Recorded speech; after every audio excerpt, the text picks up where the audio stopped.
Morning. Let's call to order the December MTA Board Meeting. Safety announcement? Your safety is of the foremost importance to the Morning. MTA. Morning. Therefore, we ask that you listen and adhere to the following instructions. If you witness an emergency, notify emergency personnel in the room and call 911 immediately. Please follow any audible instructions provided through the public address system or visually on screens in the event of an emergency. If an alarm sounds, wait for a public address announcement and follow instructions. If told to go to another floor or to evacuate the building, leave all unessential items behind and use stairwell A just across the main hallway or stairwell B down the hallway past the elevators.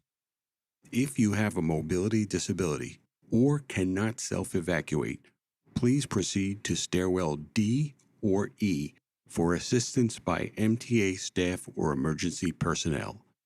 An automated external defibrillator, AED, for use by trained personnel is in the main hallway just past the elevators. If you need assistance during an evacuation, please tell an MTA staff member or emergency personnel. Thank you and have a safe day. Jonathan, are you moderating public comment? It's me this morning. Okay. Good morning. Please, let's hear from the members of the public. Good morning and welcome to the MTA Board Meeting's public comment session. We have 34 members of the public registered to speak today. As a reminder, we ask that all public speakers adhere to the MTA's rules of conduct and decorum. In the event that we exceed 60 minutes of public comment, we will transition to a separate live recording session. Recorded comments will be distributed to the MTA board and posted to our board meeting webpage and YouTube channel. I would also like to remind our speakers that in the interest of time and fairness to all speakers, we will limit everyone to 2 minutes. Please be aware that there will be a warning beep to remind you that you have 30 seconds to conclude your remarks. The first speaker will be Deborah Greif, followed by Matt McMillan.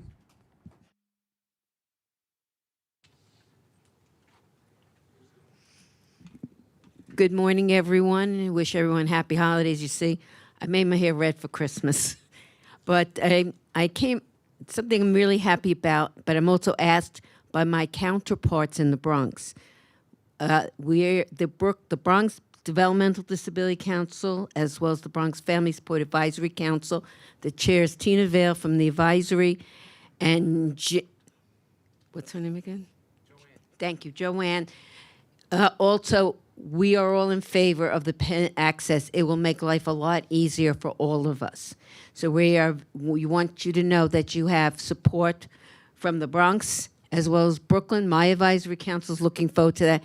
Because yes, even though we live in Brooklyn, we do go up north. So we're looking forward to making sure the pen access is working, as well as that it's truly accessible, and also try to add some more ramps if possible, because ramps don't break as fast as a elevator, and it's easier to get on and off because unfortunately certain people think, and even if they're upset with me, the elevators for all is not fair because person who uses a mobility device needs to get on the elevators because I can't lift this upstairs. That's why I use the walker.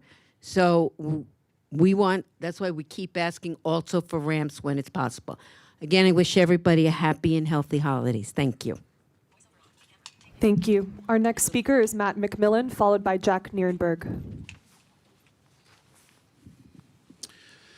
Good morning. I'm Matthew McMillan. I'm an organizer for TW Local 100. Local 100 represents thousands of members who operate and maintain New York City Transit subway cars. Over the course of this year, I've joined SMART and Jobs to Move America at these board meetings, and we've shared the same message each time. The issue: a survey of workers at a major MTA vendor, Kawasaki Railcar, shows that surveyed workers reported being paid less than industry average and treated unfairly based on race, gender, and other protected categories. This is in spite of job and wage commitments Kawasaki made in its U.S. employment plan, included in its $4.5 billion R211 contract. The solution: to improve transparency and accountability, we are asking the MTA to release Kawasaki's US EP commitments. Also, the MTA should include the federally approved USEP in its upcoming railcar purchases to ensure future railcar vendors perform at a higher standard. Lastly, the MTA should encourage Kawasaki to meet with concerned stakeholders to discuss a community benefits agreement. Now, in December last year, I first joined our partners in making these requests of the MTA.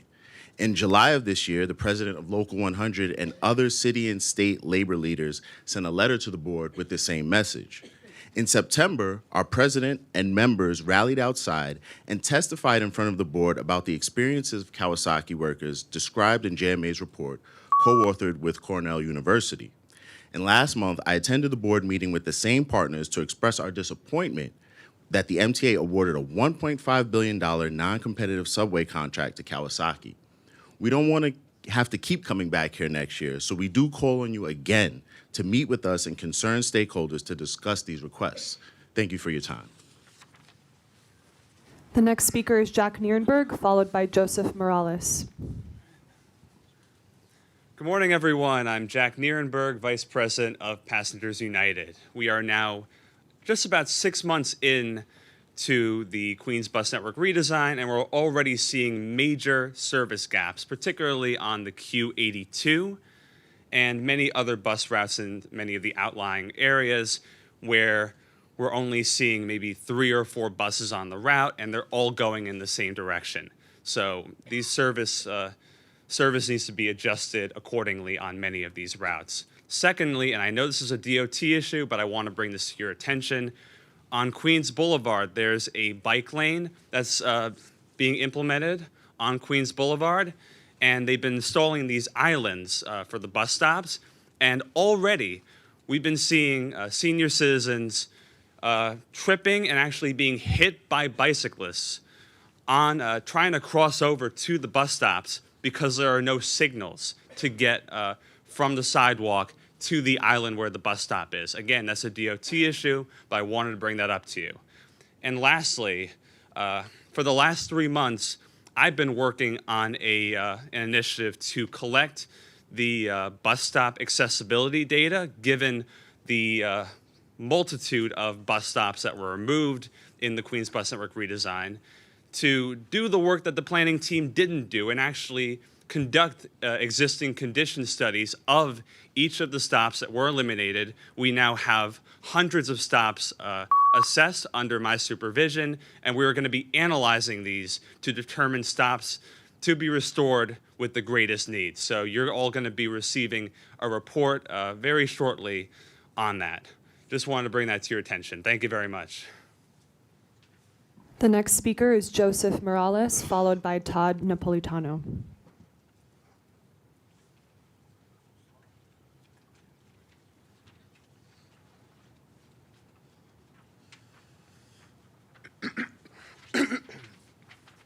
All right, good morning, everyone. My name is Joseph Morales. I'm a sophomore at Manhattan University in the Bronx. I'm also, as a civil engineering major, I'm also a Bronx resident. The MTA should ensure that the new buses received as part of the Nova Bus procurement go to depots whose routes serve the highest number of senior citizens and have the highest rates of fine particulate matter. Fine particulate matter is one of the primary air pollutants vehicles release that leads to higher rates of asthma and other illnesses in communities. In addition, the low-floor nature of these buses is essential for assuring that seniors can enter and exit buses safely and with dignity. It is also important to ensure, if possible, that newly ACE-enabled buses go to routes with higher rates of double parking and/or bus lanes to ensure we get the most out of the bus's ACE capability.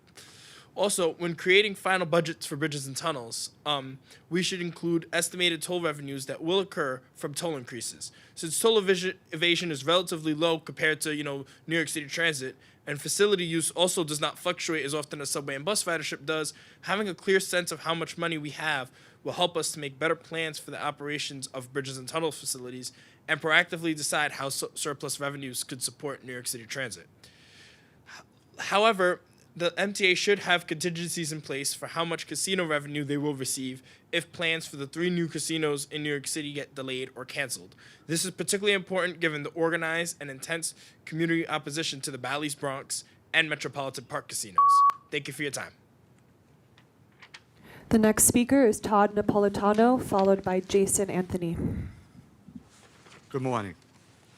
Mr. Chairman, I must once again emphasize the critical importance of maintaining road dispatchers at their current field posts rather than reassigning them to the bus command center. Removing dispatchers from their field strips them from the very environment where their presence is most impactful, on the ground, directly supporting operations and resolving issues in real time. It is clear this reassignment is being driven primarily by the need to fill empty councils at the BCC. While I do not oppose the strengthening the bus command center, this objective should be achieved by hiring additional dispatchers to complement those already in the field, not by eliminating road dispatchers. To do so is an error in judgment and a misstep in management at the highest level. I urge you, Mr. Chairman, to ask your team what is Plan B if this decision fails. Once the dispatchers are removed from the road post and reassigned to the bus command center, the move cannot be reversed for 1 year. If this experiment proves to be a disaster, we will be locked in until 2027. At that time, the only recourse will be to pay dispatchers overtime to cover the very posts that were vacated. This will lead to costly and ineffective solutions and undermine the original intent. This is not simply a matter of staffing logistics. This is a matter of operational effectiveness, physical responsibility, and public trust. Road dispatchers are the backbone of field operations, and weakening their presence jeopardizes the reliability of on-time performance and customer satisfaction. Mr. Chairman, once again, I kindly request for you to ask your team what is Plan B if this fails. Thank you. The next speaker is Jason Anthony, followed by Jesse Figueroa. Good morning, Jano, Paige, Catalina, and the rest of the board members. Jason Anthony, the Treasury Girl, this time in Staten Island, on my way to Broadway. For the past, let's say, 10 to 20 minutes, I've been waiting for the S40 to take the ferry to go over there. But apparently, according to the MTA app, it's supposed to arrive a bus right now, but it's not here. My concern is, where's the ATU Local 726 leadership when we need them?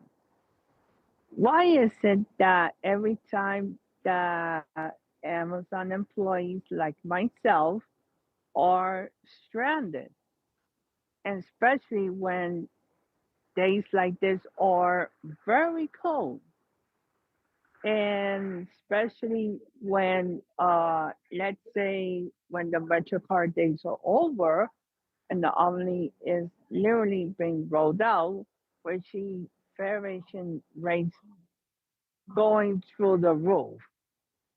And ending 2025,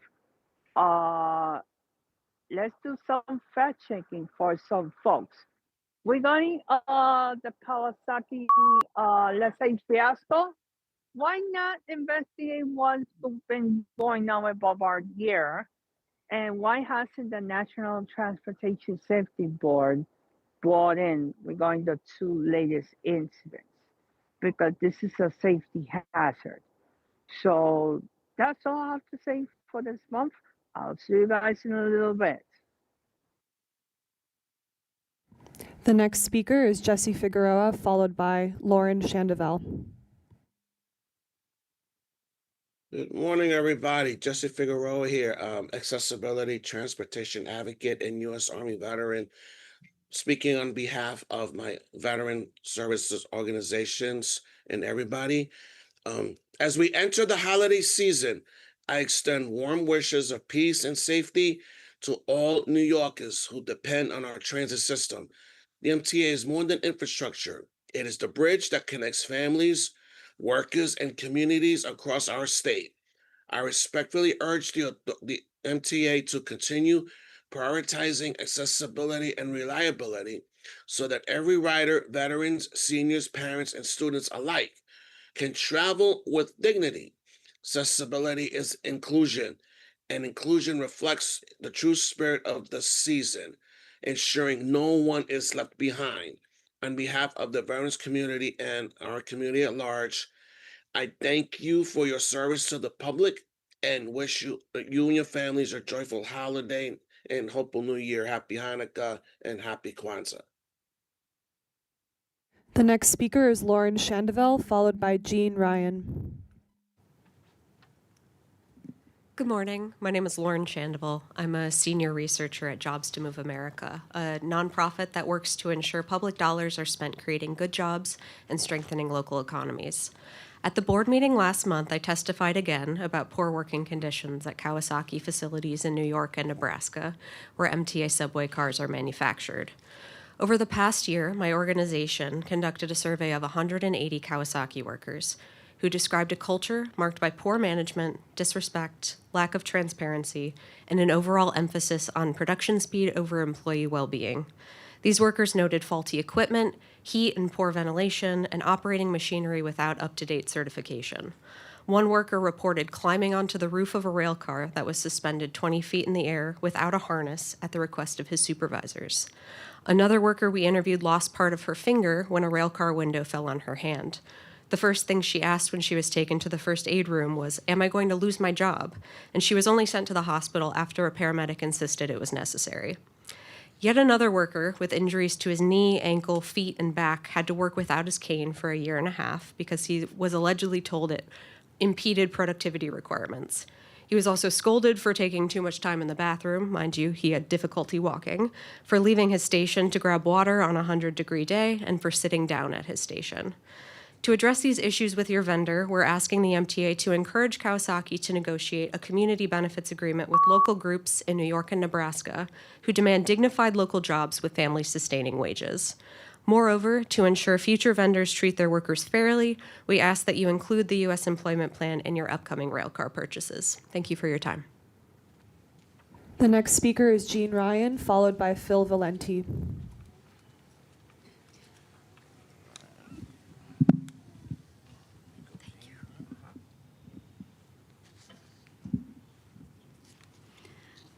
I'm Jean Ryan, President of Disabled in Action of Metropolitan New York, DIA for short. I am continuing on my year of testifying about mobility, disability access on express buses.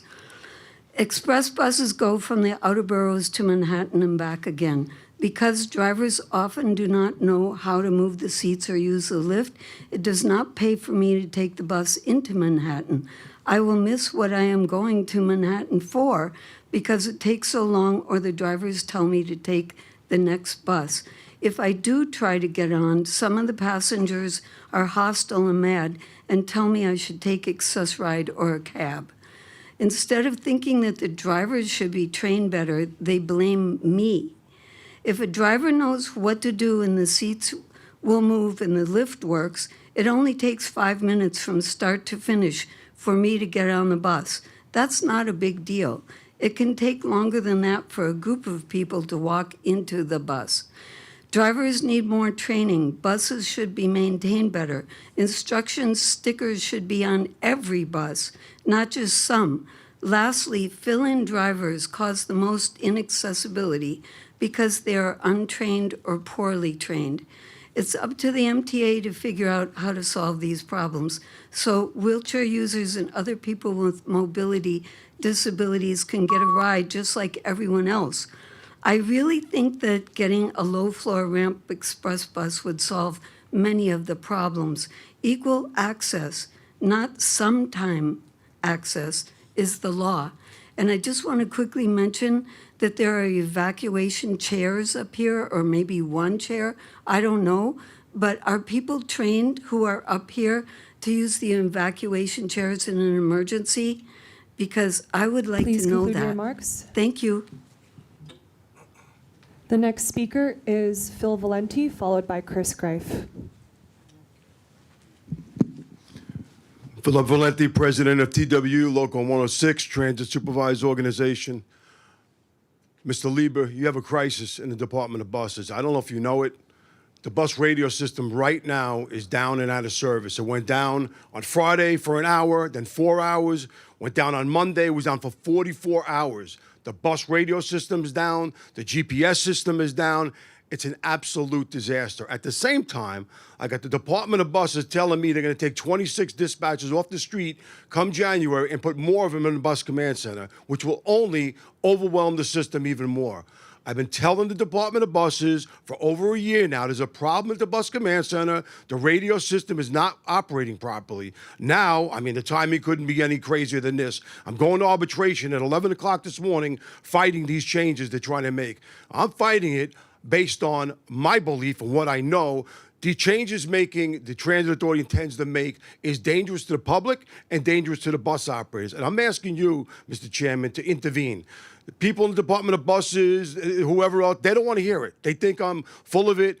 There's a crisis. Right now, the system is not working. Why would we take more people, supervised off the street, as Todd explained, and stick them in the bus command center to work in a location with an operating system that's not working properly? It's the opposite of everything you think you would want to do. If you want to put people up there, put more people up there, but hire people and put them on the road. Don't strip the road to try to go by this. And one last thing, right? I don't think you guys realize this. What's happening to the Department of Buses, you guys pissed off people so badly.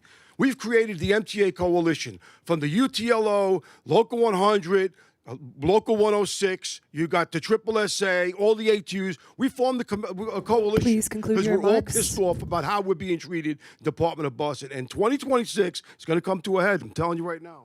Thank you for your remarks. The next speaker is Chris Greif, followed by Miriam Fisher.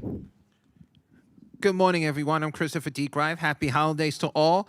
As I will say this, as I am here also to support the PAN access, as we are making sure that Metro North will have their trains running at the station. So as Metro North knows, I will be supporting this with the Bronx Advisory Council, the DD Council, Joanne Siegel, who's the chair, and Tina Vale. And together, other advocates, I hope, will continue advocating because we want the trains to run so we can get access and get somewhere faster and quicker and even make it easy to connect to the buses. Also, I'm going to add, on the accessibility, I wanted to thank the whole MTA because looking at stations, looking at not just elevators and ramps, we're seeing lighting, braille, not just on trains and buses, but the bridges. So thank you, Bridge and Tunnels. Also, and Accessoride. We're seeing a lot of things getting accomplished. You know, for this years I've been here, things have changed, and we're going to continue changing and work together as one. We might agree and disagree, but our hearts and souls will always work together as one. So let us continue advocating and let the elected officials from state and federal hear this. Work with accessibility, work for seniors and people with disability, because we work together, but always remember, disability and seniors are here to work together. Happy holidays, happy Hanukkah, happy Kwanzaa, and everyone have a great day. And thank you, NYP and MTA Police, for the holiday trains on the subways, being there. Thank you. The next speaker is Miriam Fisher, followed by Andy Pollock.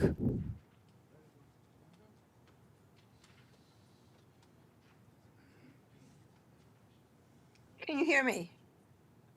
Yes, we can hear you. Okay.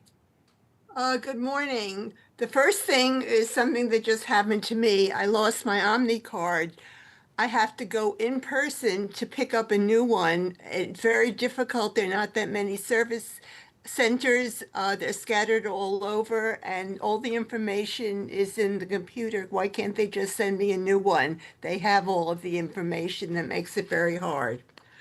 To the MTA, please sign the elevator maintenance case. It's been going on for 8 years. Announcements of elevator outage could be on, some people don't hear it, don't have cell phones, they get stranded. Announcements of elevator outages on the loudspeakers on the platform or the digital displays on the platform that show the next train. People get stranded and don't have other options. The bus stops, I applaud the announcement of the chair of the DOT that all bus stops will eventually have seats. Human need. We need seats on a lot of the subway platforms, which have eliminated them because that's where the homeless congregate, and they're not making it easier for people, for everybody.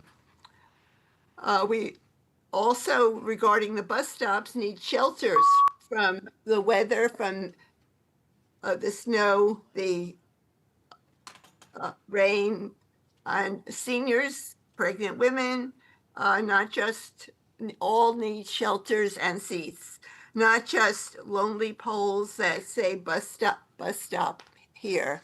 Thank Please you for conclude. listening. Thank you. The next speaker is Andy Pollock, followed by Alex Lacroix.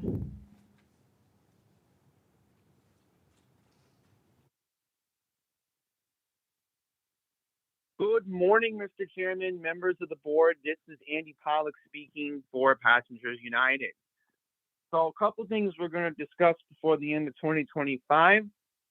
First things first, given the rollout of Omni, we need to have more Omni machines made available in subway stations that are not accessible at the moment.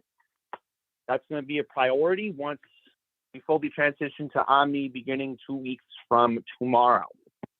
Now, other things we're going to discuss. What happened on the 3 train was completely unacceptable. Hate has no place in our transit system, and that incident needs to be condoned given Hanukkah is currently happening. And another thing that I want to basically discuss very quickly here, gentleman was discussing the radio issues with the bus command center. That needs to be fixed ASAP because that is a very dangerous safety hazard. And one more thing I'm going to say before I conclude my remarks. A lot of the bus stops were not properly salted in Queens as a result of the snowstorm that we had last weekend. I've been noticing it a lot on Union Turnpike in Glen Oaks. Our president and COO, Charlton DeSouza, has been noticing it in Sunnyside, on Queens Boulevard near Bliss Avenue, with the Q32 and the Q6. And next time when we have a big snowstorm, we need to have proper communication with the DOT, making sure that all bus stops are properly salted and properly shoveled, because the MTA is one lawsuit away from somebody being seriously injured, all just because of misneglect. With that, thank you for letting me speak. Have a happy holiday, and I will speak to you all again in 2026. Thank you for your remarks. The next speaker is Alex Lacroix, followed by David Kupferberg.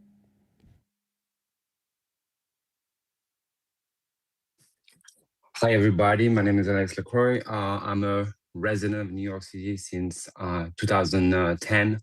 As you can hear, I have an accent from France originally. So thank you again for allowing me to speak here.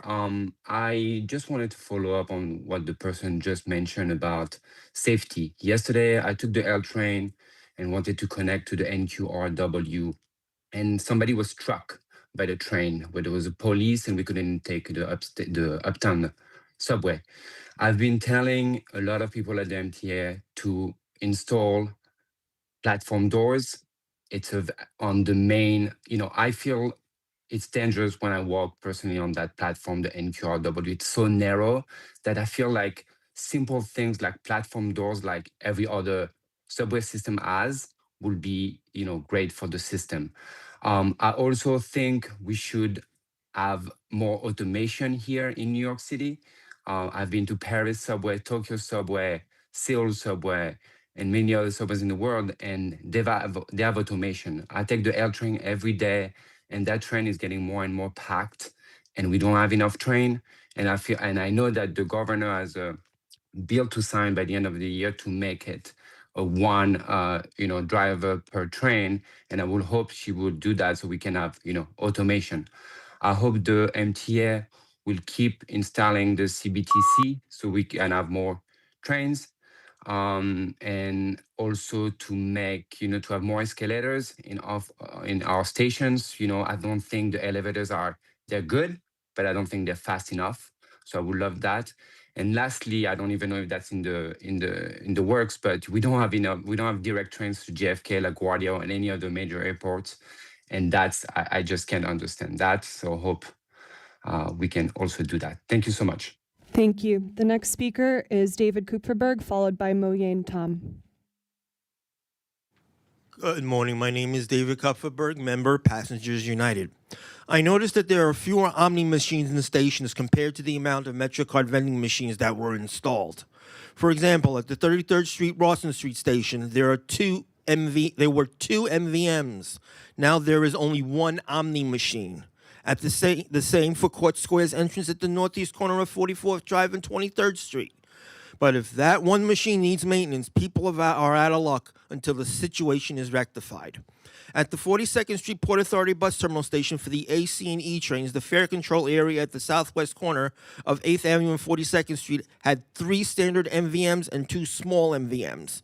Now there are only 3 Omni machines. There must be more machines installed at stations.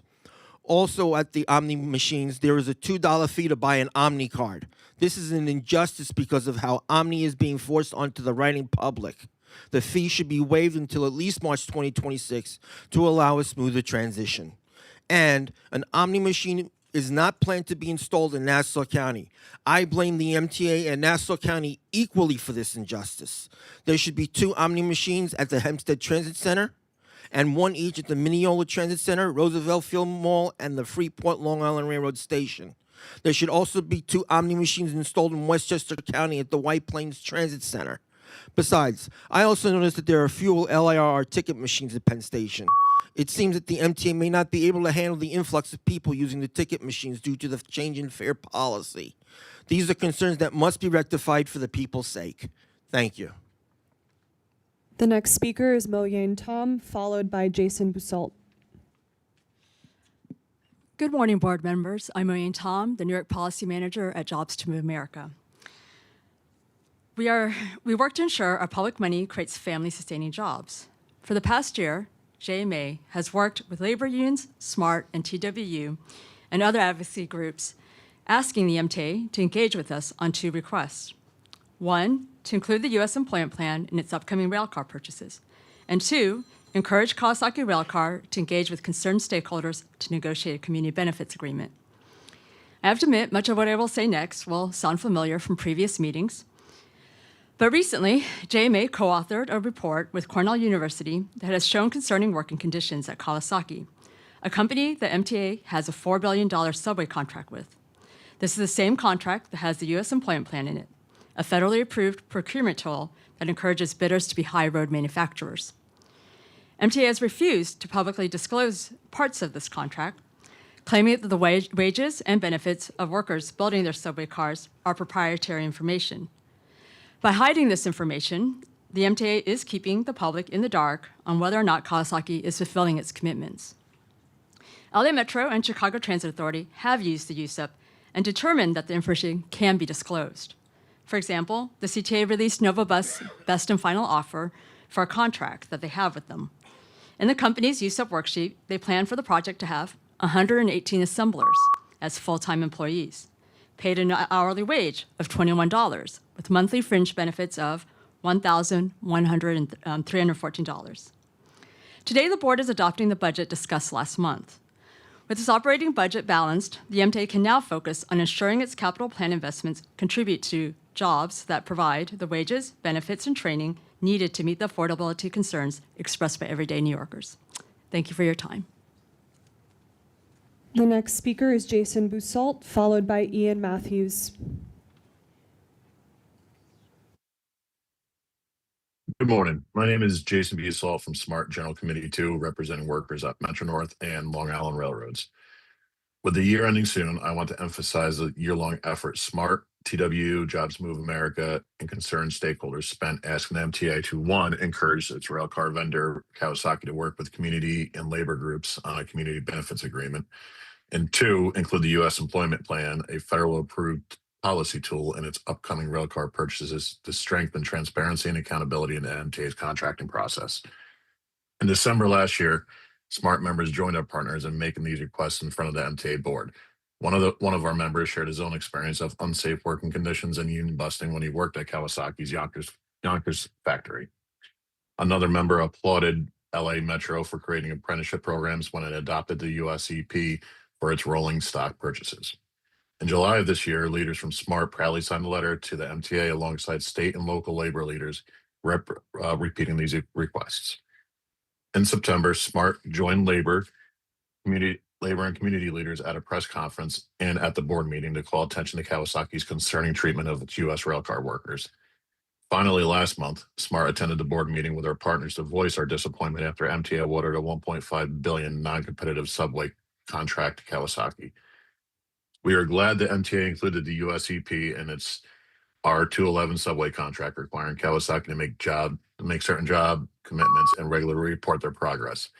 That's a start. We don't want to start the new year in the same spot without any movement from the MTA on our two requests. Once again, we ask the MTA to meet with us about these issues. Thank you for your time.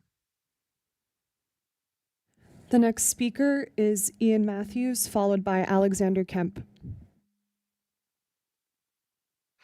All right. Good morning.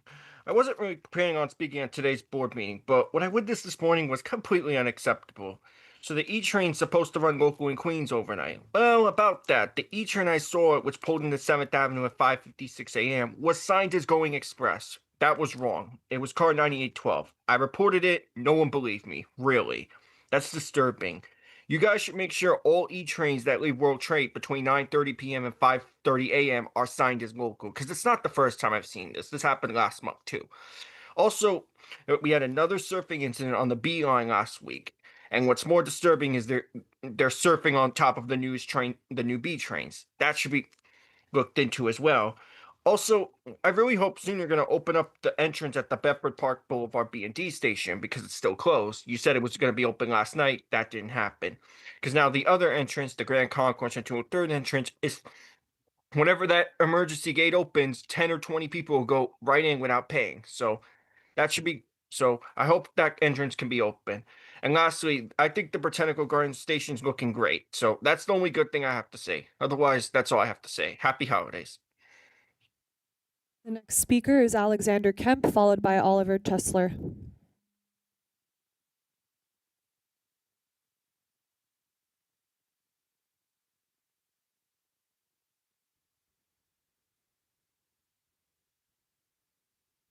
Good morning. Can you hear me?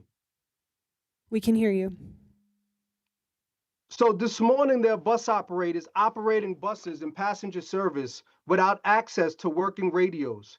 In the event that an operator has an emergency, the radio is their last line and their first line of defense.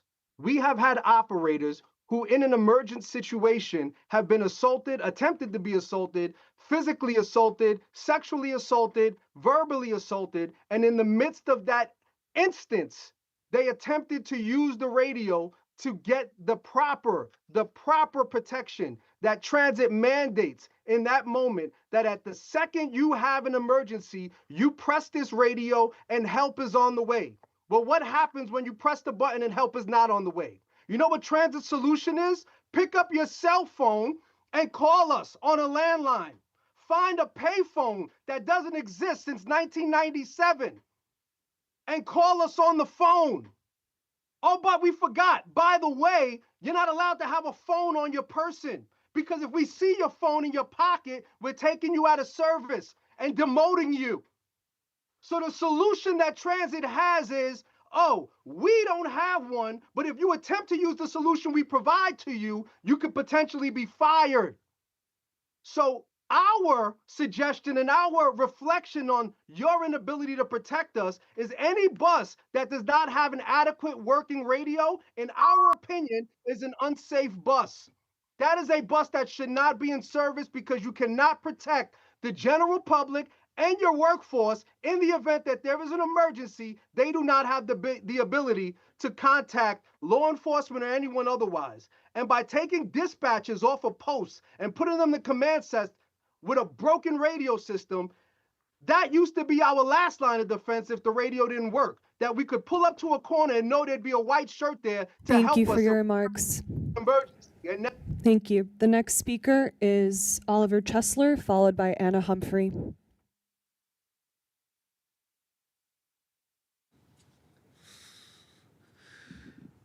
Good morning. I would like to address the issues that I noticed yesterday on the Long Island Railroad. So yesterday I was at Penn Station and it was around like 6 p.m. yesterday. And they called the Spionk train for boarding. And they said all of a sudden, oh, it's going to be an electric train and you're going to have to transfer to a diesel train at Jamaica. Now, obviously, there were some fleet equipment issues yesterday in terms of the diesels, which I noticed because the Oyster Bay train had the same issue, but it was not very well communicated to the customers. And it would be nice if there was a way that on the train time app you could tell people, oh, hey, this train is not. You're going to have to transfer at Jamaica. It's like, I don't even know. And also that bus issue that with the radios. Come on, y'all got to get that fixed. That's the only way of communication they have with anybody. And if, God forbid, something happens, they get into an accident, they get hurt. That's not okay. How are they supposed to get help? They can't use their phones. Anyways, that's all I have for today. Happy holidays. I'll see you in the new year. The next speaker is Anna Humphrey, followed by LaShane Lindsay. Good morning. My name is Anna Humphrey, and I'm the Transportation and Voting Community Organizer for the Center for Independence of the Disabled, New York, Sydney. I'm here today to speak about congestion pricing. Congestion pricing has shown early promise in New York City over the past year, evidenced by reduced traffic and improved travel times in the congestion relief zone. We also support this program because of the funding it generates for accessibility advancements throughout the system, investments that are long overdue for New Yorkers with disabilities, such as improved lighting, tactile platform edges, and platform barriers and doors. Currently, IDEP eligibility can be established through an accessorized ID, a PPPD permit, or an in-person assessment. However, disability parking permits are only accepted if they were issued on or before November 15th, 2024. This creates an unnecessary burden. Individuals with valid up-to-date disability parking permits are being required to appear in person to be recertified for a program they were previously approved for through the same documentation. This policy is confusing and inefficient. Additionally, many individuals report significant difficulties scheduling an in-person assessment. We've heard from consumers who have called assessment centers in Brooklyn, Bronx, and Queens repeatedly over the course of weeks, left voicemails, and never received a response. Because phone calls are currently the only method of scheduling, this creates a serious barrier. As public transportation in New York City remains unreliable and often inaccessible for people with disabilities, this plan is an essential supplement to these shortcomings. The disability community should not be forced to jump through hoops to access these financial and mobility supports. We urge you to reassess the PPPD cutoff policy, improve scheduling access at assessment centers, and ensure that the IDEP process is straightforward and efficient for all who qualify. Thank you. The next speaker is LaShane Lindsay, followed by Mr. X. Good morning, everyone. My name is LaShane Lindsay, New York Organizing Manager with Jobs to Move America. Over the past year, I've had the opportunity to speak with dozens of Kawasaki workers who build subway cars New Yorkers use every day. These workers, based in Yonkers and at MTA rail yards across the city, describe low pay, unsafe practices, and an overall culture that prioritizes speed and profit over their well-being. Back in September, Jobs to Move America testified about Kawasaki's working conditions at the MTA Board Meeting, alongside our partners from TWU, SMART, Align, and the Consortium for Worker Education, and local faith leaders. We presented findings from our survey of 180 Kawasaki workers in New York and Nebraska, which we compiled into a report co-authored by Cornell University's Climate Jobs Institute. We also had a press conference outside the meeting where we called on the MTA to address these issues. As of today, the MTA has not responded to us. In fact, a month ago, the agency actually awarded Kawasaki another railcar contract worth $1.5 billion. This contract was non-competitive, meaning there was no bidding process. Kawasaki was a shoo-in for the award. What kind of message does that send to Kawasaki workers who took a huge risk sharing their experience with us if the MTA isn't even willing to ask questions about their conditions before awarding their employer another massive contract? As the largest transit network in the country and Kawasaki's #1 customer, the MTA has tremendous power to demand better jobs for the workers who build our subway cars. It is the least that we can do if we were going to continue spending billions of public dollars on these contracts. Thank you for your time. Have a happy holiday. The next speaker is Mr. X, followed by Iris Kelly.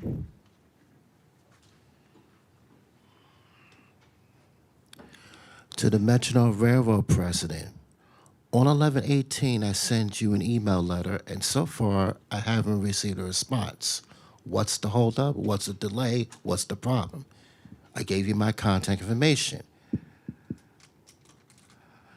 To the Long Island Railroad president, on 12/31 and 1/1 at all Long Island Railroad stations, leave the bathrooms open all night long like Lionel Richie and the Mary Jane Girls for the obvious reason. You know what happens in Times Square on New Year's Eve? And eventually we'll have to run to the bathroom. So if you could leave the bathrooms open all night long, like Lionel Richie and the Mary Jane Girls on 12/31 and 1/1, it would be gladly appreciated. We don't want to have an accident before we return home. You understand what I'm saying? To the night the president, although you swap the F and M trains here in Manhattan and Queens, you're forgetting something. Train service between Fifth Avenue and 50th Street will only be available on weekdays between 6 a.m. and 10 p.m., which is disenfranchising. If you're not closing the tracks, either both tracks for construction, use them. Don't leave them empty. There's no excuse for that. And to Jano, you got 3 strikes going against you. A, you don't know what's going on like Marvin Gaye. B, you don't know which way it's up like Richard Pryor. And C, you can't dig it like Shaft. You proved that to me 4 years ago. You haven't changed in the last 4 years. You know that, right? And not to mention, you forced me to walk to Jacoby Hospital from 1 issue in Katona Avenue, Thank you which for is your equivalent to commit remarks. suicide. The next speaker is Iris Kelly, followed by Lisa Daglian.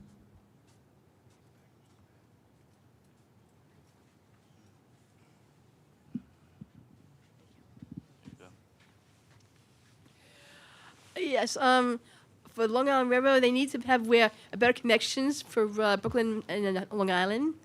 In the morning, it's fine. 11:12 is great. Going to Long Island is great because connection's right there. But coming home is too far to walk. It shouldn't be that way going home. It should be quick. That if you don't want to do track, at least put us on track 2. Put it close where we can get where we gotta be. They shouldn't have this. It's not right. You understand that? You know, so for Lost and Found, when you have these drop-down windows, don't do a damn thing. You need a better screen form for that to be able to find things that we really need to help look for our item that's missing. Thank you. The next speaker is Lisa Daglian, followed by William Martin.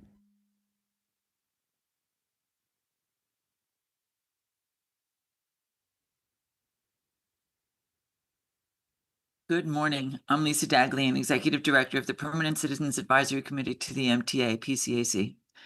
I'm coming to you live from the North Pole, Queens, to share some holiday cheer, even though we have no more polar bears here. Whether you celebrate Hanukkah, Christmas, Kwanzaa, or Festivus, transit riders have plenty to cheer this year. Thanks to Governor Hochul, who's made investing in us a priority, her focal. There's a balanced budget to run more service, even better, and pay MTA workers who we thank for their efforts in all kinds of weather. Almost a year with congestion pricing means less traffic around, means cleaner air for all, and billions for transit abound. Bringing new train cars and buses, signals and power, and elevators too. And finally, access is coming to Met's Willets Point.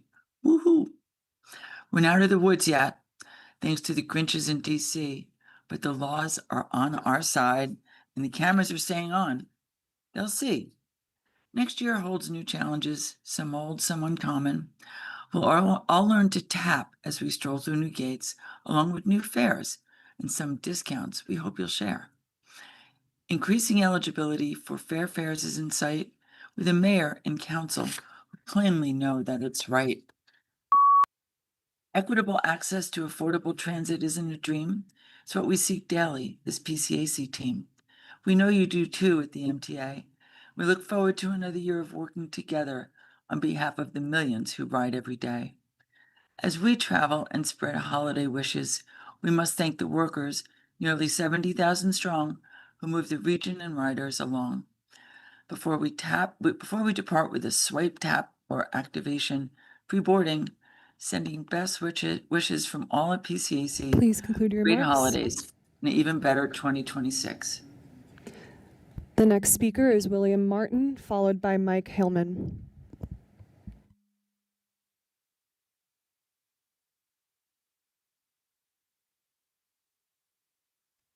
Yes, good morning. And I just want to thank you for this time and happy holidays to everyone here. Just wanted to bring it to the board's attention as far as like some express bus issues on the X28, X38, on the Diker Heights situation as far as like the month of December. There's been an influx each and every year, and more of an influx of tourists who want to come out to Diker Heights to see the Christmas lights. And I mean, this is already we already have packed buses on the X28 and X38 during rush hour for the evening rush to begin with. So now it's really packed to gills to the point that some of the folks that rely on the service can't get home. For example, this past Saturday, a 60-minute trip for me normally to get from Manhattan to Brooklyn took me 3 hours because I was unable to get a bus because there's so many tourists who want to come out and they've been inspired by social media influencers to see the lights. My question is, would it be possible for the MTA to just be able to provide like shuttle service going forward in the months of December to Diker Heights, maybe like possibly opening it up in the same fashion that they do with subway construction, during the week, like during the weekend sometimes. Just maybe have the buses stop at like 12th and 86 to 14th and 86 and come back just to alleviate some of the stress for the X28 and the X8 during the evening rush. And secondly, it's basically been since the end of the summer. I usually get the X28 at Broadway and Waverly. I usually get there at 7:05. There's usually a bus 7:10, 7:15. Now, since the end of summer, there's no bus until like 7:45, 8 o'clock. And then usually they come 3 or 4 at a time. And I don't know about y'all. This time of the year, you don't want to be standing out there or freezing waiting for a bus. Thanks again. Happy holidays. The next speaker is Mike Hillman, followed by Michael Ring.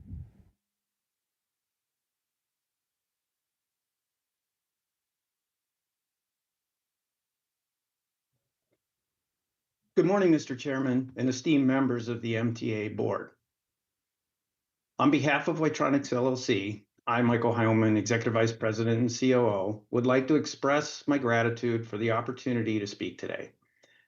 More importantly, the December 2024 opportunity to submit a bid on LIRR's Audio Visual Recording and Monitoring System Upgrade, or AVRM, whereby our industry-proven solution would have provided LIRR's organization and passengers with improved operational efficiency and safety.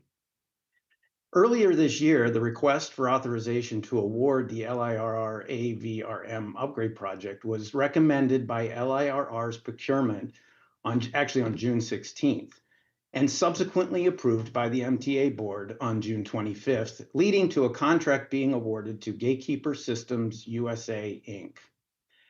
LIRR's procurement recommendation to the MTA Board included a specific citation and reference to Gatekeeper as meeting or exceeding performance standards on a Southeastern Pennsylvania Transportation Authority, or SEPTA, contract. That SEPTA contract was part of a November 2022 federal indictment, ultimately leading to guilty pleas and sentencing of those involved in July of 2024. Subsequent to MTA Board's AVRM authorization to award, a formal protest was filed on July 11th.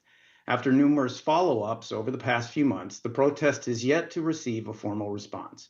We are confident that upon consideration, the merits of the protest will speak for themselves, enable LIRR to reaffirm its ongoing commitment to a fair, transparent, and ethical contracting process. It is Wytronics' sincere desire that without any further delays, LIRR and its passengers are enabled to integrate existing infrastructure with the upgraded benefits of an AI-enabled Thank you for your platform with remarks. unmatched reliability.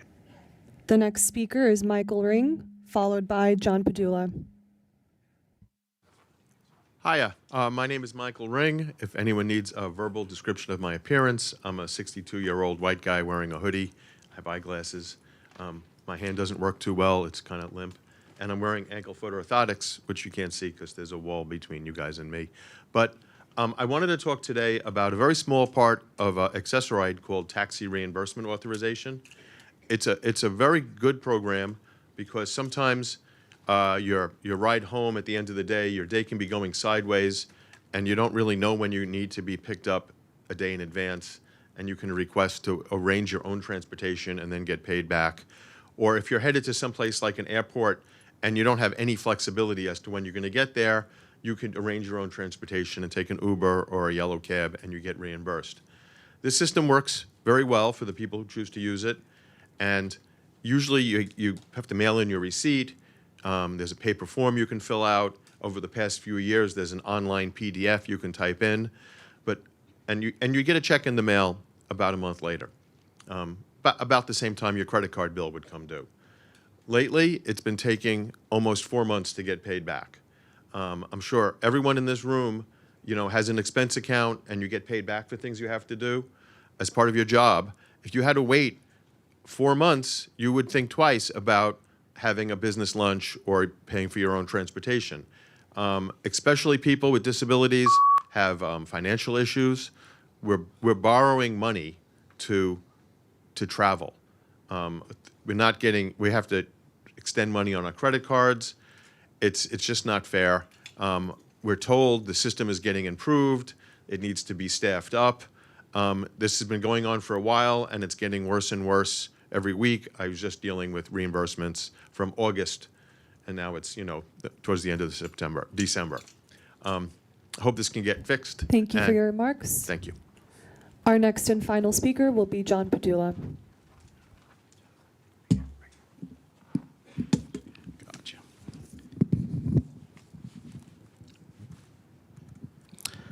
All right, last but not least.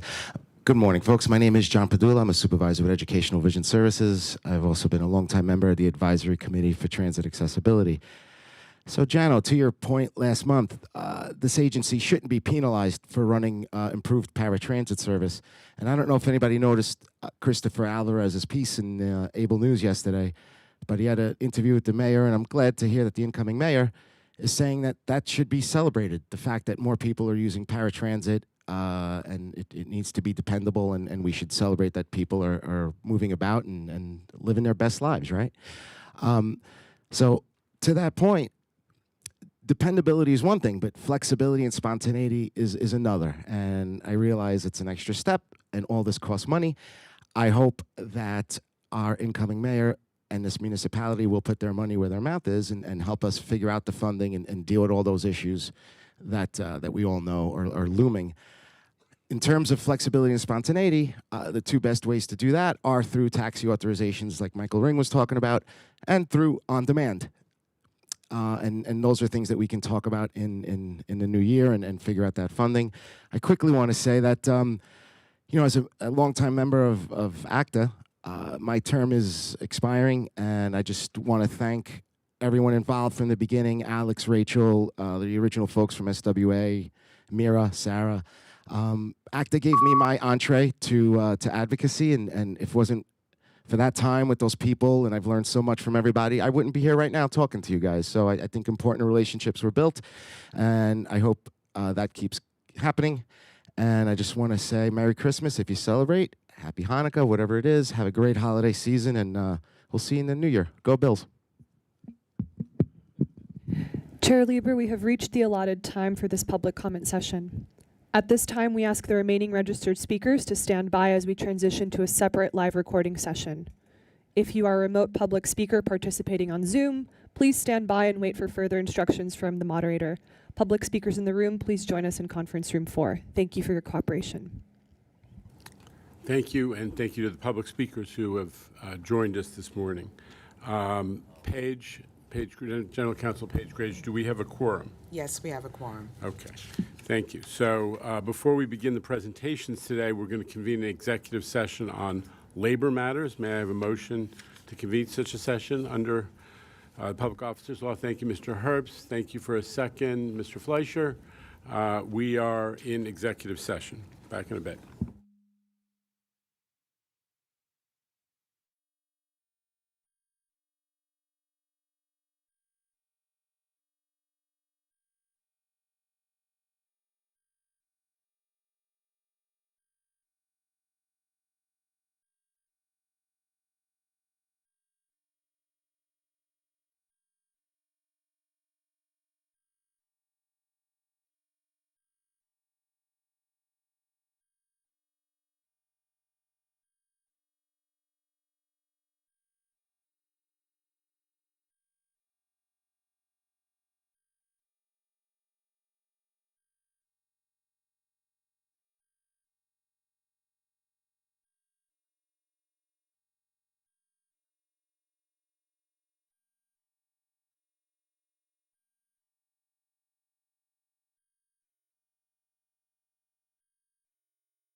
Okay.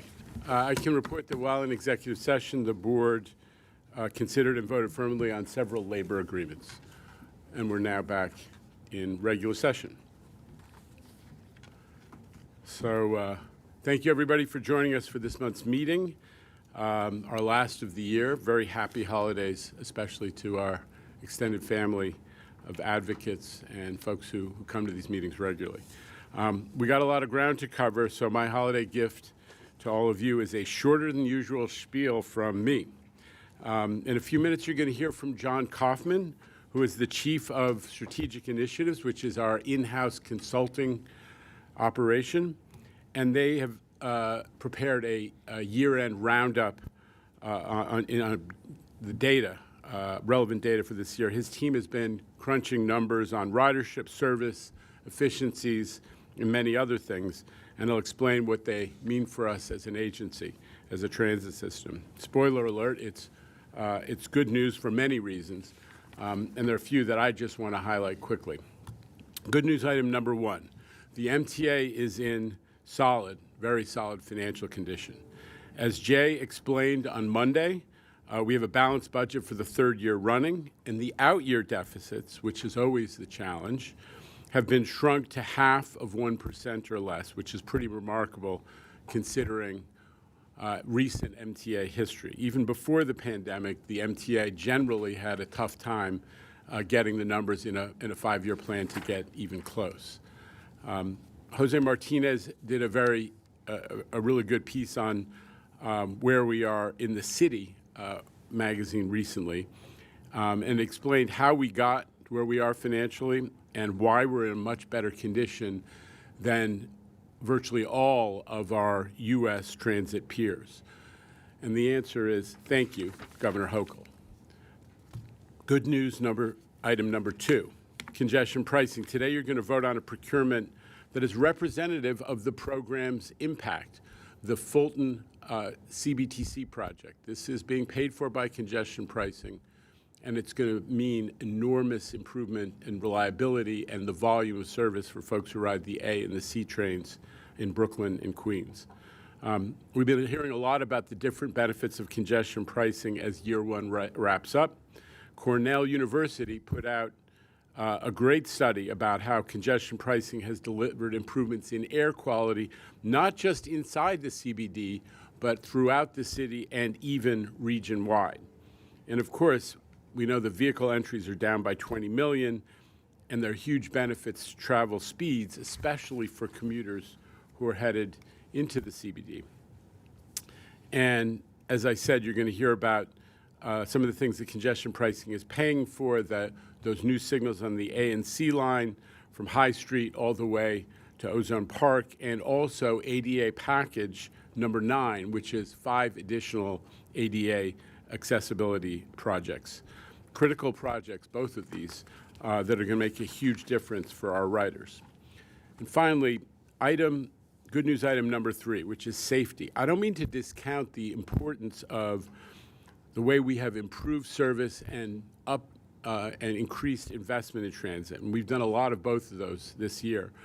But we know that the number one concern of riders is safety.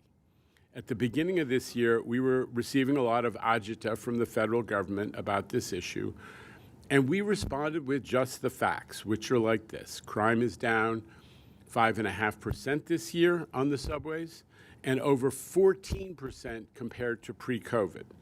This is all a tribute to the enormous efforts that the NYPD has expended, but it's also a testament to this agency's intense focus on safety. Every month, I talk about the investments we've made in partnership with Governor Hochul and with the NYPD. Overnight patrols, security cameras, more and more effective homeless outreach, better lighting, and all those platform barriers that Demetrius spoke about on Monday.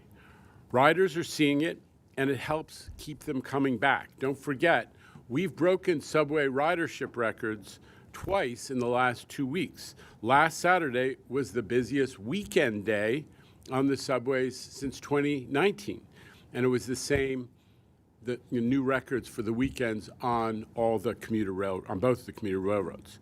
So we have a lot of momentum going into the new year. But to close out 2025, we put together a short video that highlights some of the work we've done together in these past 12 months. So why don't we show that to the board and the public right now. 3, 2, 1. Everybody knows this is a huge weekend in New York.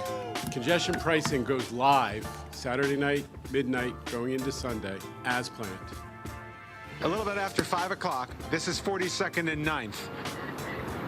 There are no cars here. We're doing something that's historic. It's the first in the nation. You know how essential it is to have safe, reliable public transit, or else this system shuts down. And I also want to say, the cameras are staying on. We are keeping the cameras on. We do not back down, not now, not ever. The Rockaway line is officially reopened. Rockaway residents can now depend on more reliable service along the A line for many years to come. We served more than 1 million riders in February on about 775,000 completed trips, and reaching our goal of 94% of trips picked up within the 20-minute on-time performance window. A major revision of the city's iconic subway map for the first time since 1979. This task was a no-fail exercise, and the team behind me stepped up because they knew our customers deserve the best. On our bridge and tunnel crossings, we've also been a leader in the multi-agency task force to crack down on ghost plates. In just over a year of operations, we've issued over 45,000 summonses, towed over 4,400 vehicles, and made over 1,000 arrests. I was grateful and appreciative that the MTA, along with students, were taking important steps to raise awareness about the dangers of subway surfing. I believe they have the power to save lives by speaking directly to the people who need to hear them the most. So what this does is it really provides better connections to the subway, to the railroad, and we have introduced rush routes, which also take the time down that it takes for a customer to get from point A to B. August was a strong month for buses, showing continued improvements across the board. Service delivery came in at 93.6%. That's up 3.2% from last year and 1.7% from July. Have you wondered what these colorful QR codes are?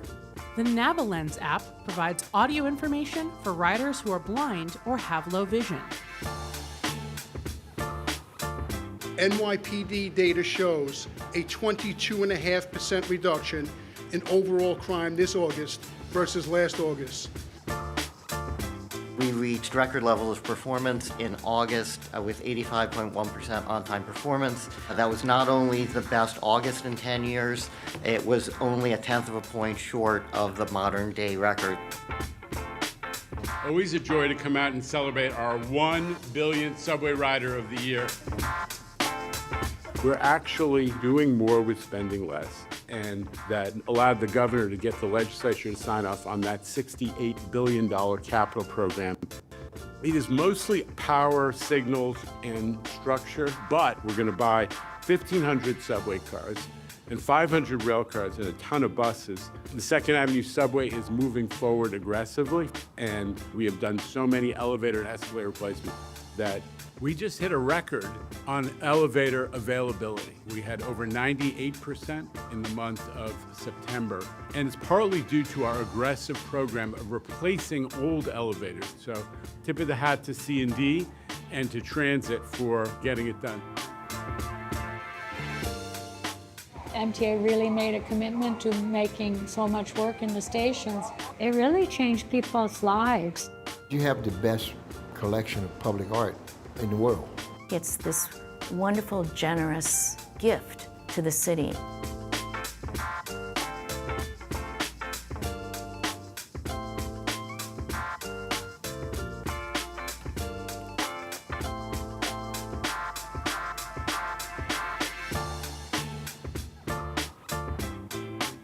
Metro-North's reliability and ridership remain strong. October's on-time performance was 98.3%, and year-to-date is at 97.9%.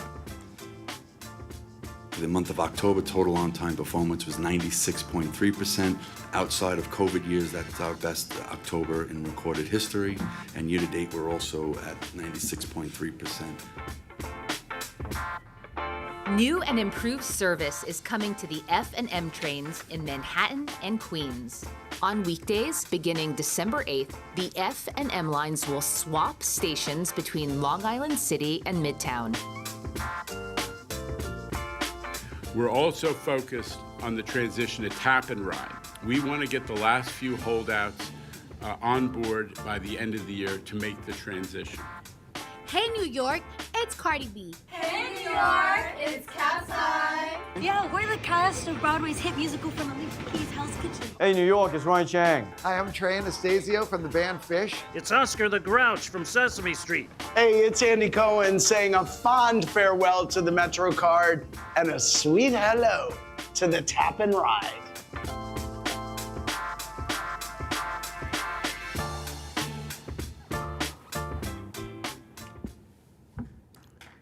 Yeah. So, a big kudos to Shanifa and the creative team that puts all that stuff together. Well done, guys. Well done. And, you know, when we're going over what was accomplished this year, I can't let it pass without acknowledging that none of this could be possible without the support of the board, which has been stalwart. You know, this was a challenging year. We remember, we started with congestion pricing, and you saw some of the things that we got through in this year.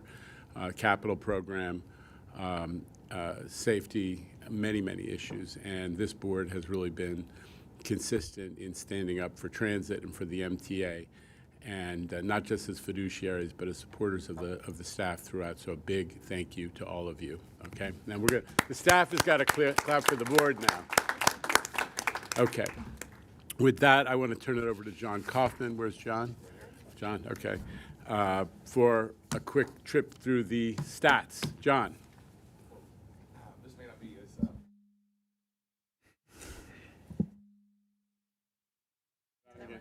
Hi. Well, this may not be as sexy as the video we just went into, but I do want to show some substance behind the operation as well. My name is John Kaufman. Good morning, everybody. I'm the Chief of Strategic Initiatives Group here at headquarters. Well, this board has been intimately involved in all the big accomplishments of the MTA this year. You know, today I want to go a bit deeper into the data that feeds into the decisions and actions that led to these accomplishments.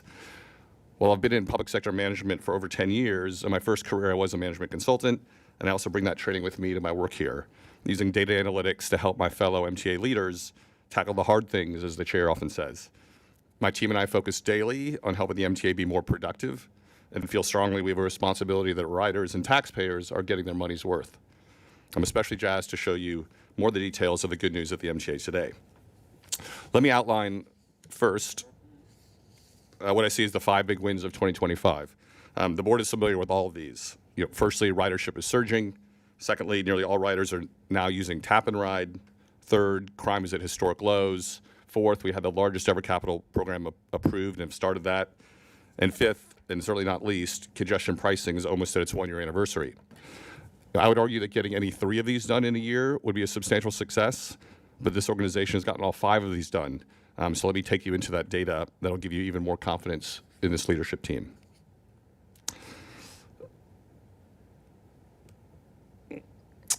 Everyone in this room thinks more about the MTA than probably any other 150 people on the planet. For folks somewhat new watching the session today, I want to level set on what we're managing here. As a start, when I think of complex transit operations, I actually think of airlines first. Does anyone know how many passengers a day Delta Airlines flies around the world?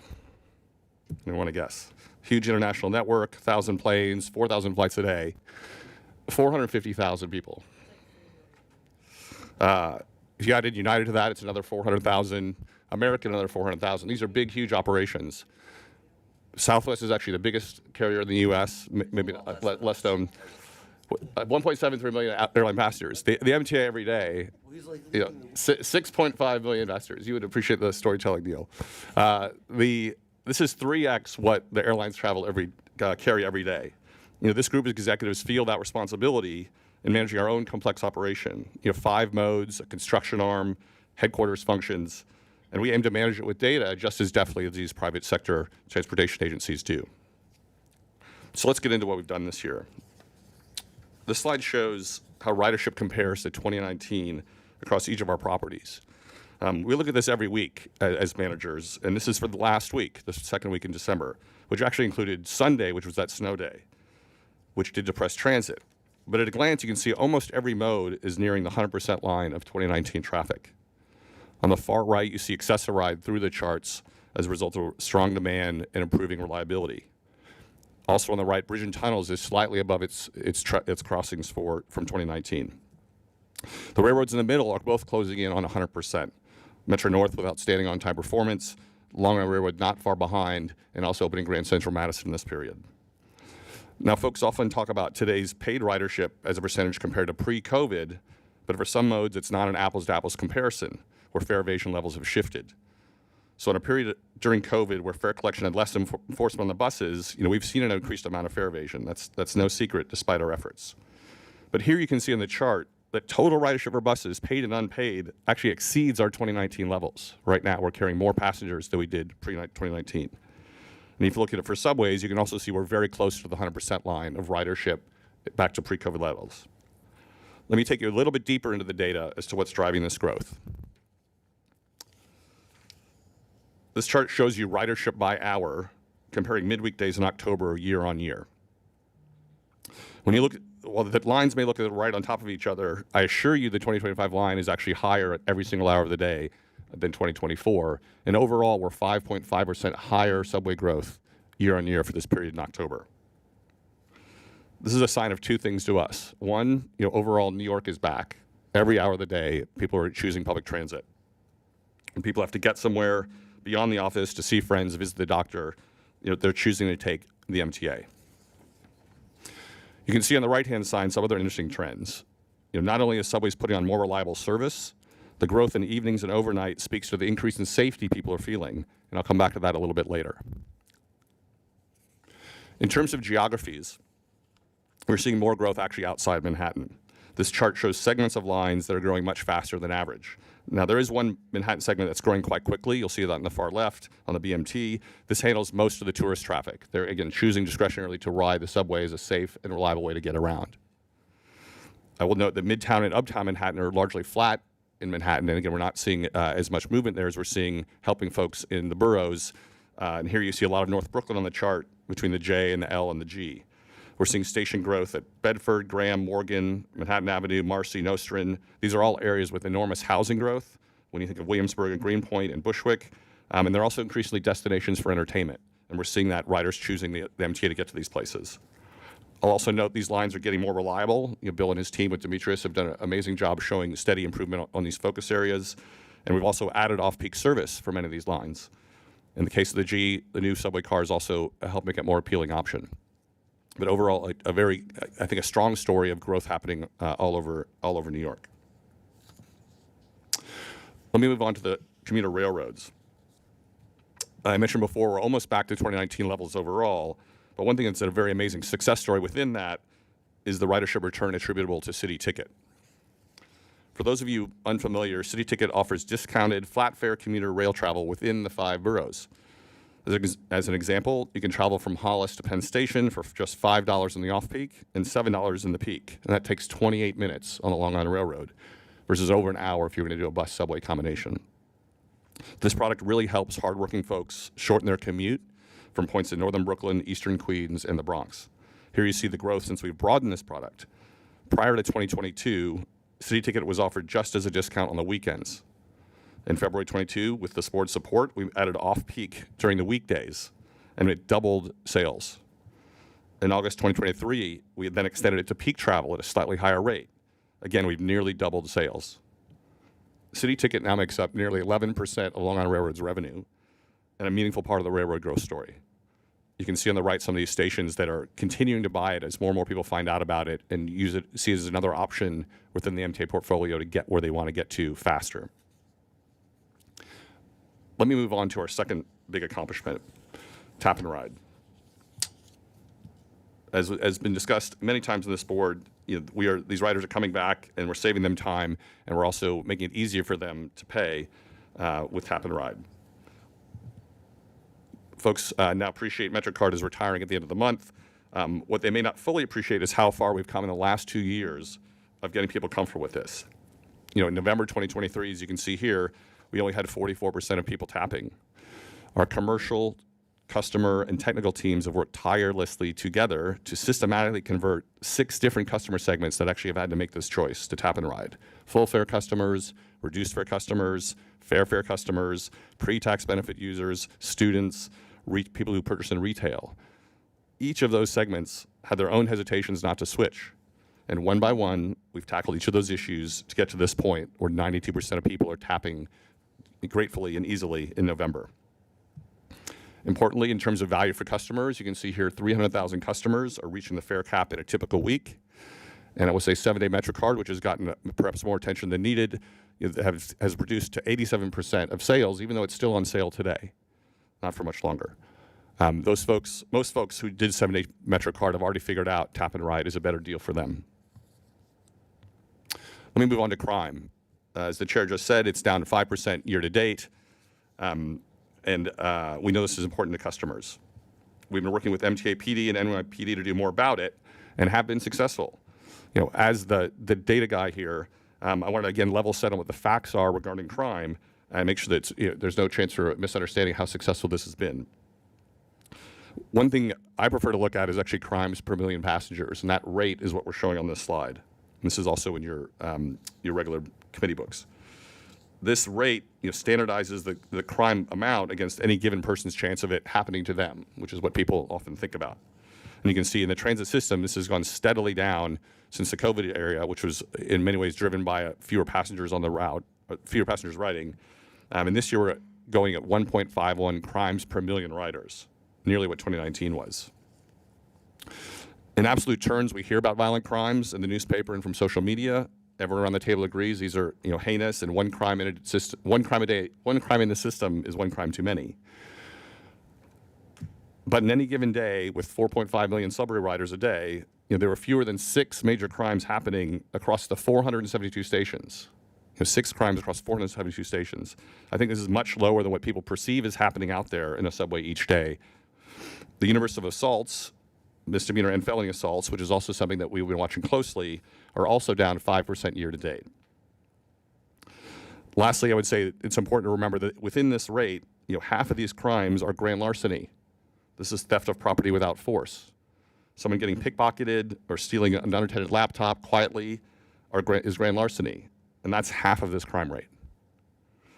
The progress here has happened thanks to strong support from Governor Hochul, steady partnership with NYPD, who we and all New Yorkers know we can dependably count on. And our customers are seeing it. This was mentioned previously in our monthly pulse, which is something that, again, we survey thousands of people every month to understand how their experience has been on the subways, buses, and paratransit, reported out in transit committee books. Demetrius and his team look at this data closely every month as soon as it comes out. And here you can see, again, this huge jump in safety over the course of this year from that increased focus. 57% feeling safe in January, up to 71% last month when we ran the survey. Folks feeling safe in the subway is essential. It's something they deserve, and we're glad to see these numbers. Let me get on to the fourth big accomplishment, which happened again previous this year on the capital program. The folks in C&D under Jamie's leadership took on the challenge of laying out with detailed facts what they think we actually need to keep the system reliable. They made the case to this board, who validated that detailed work, and with the support of the governor and legislature, we have a $68.4 billion capitally funded program for the next 5 years. That's $68.4 billion, $14 billion more than the previous one, and nearly double the 2015-19 plan. It's a realistic, necessary investment and commitment to keep the system in a state of good repair.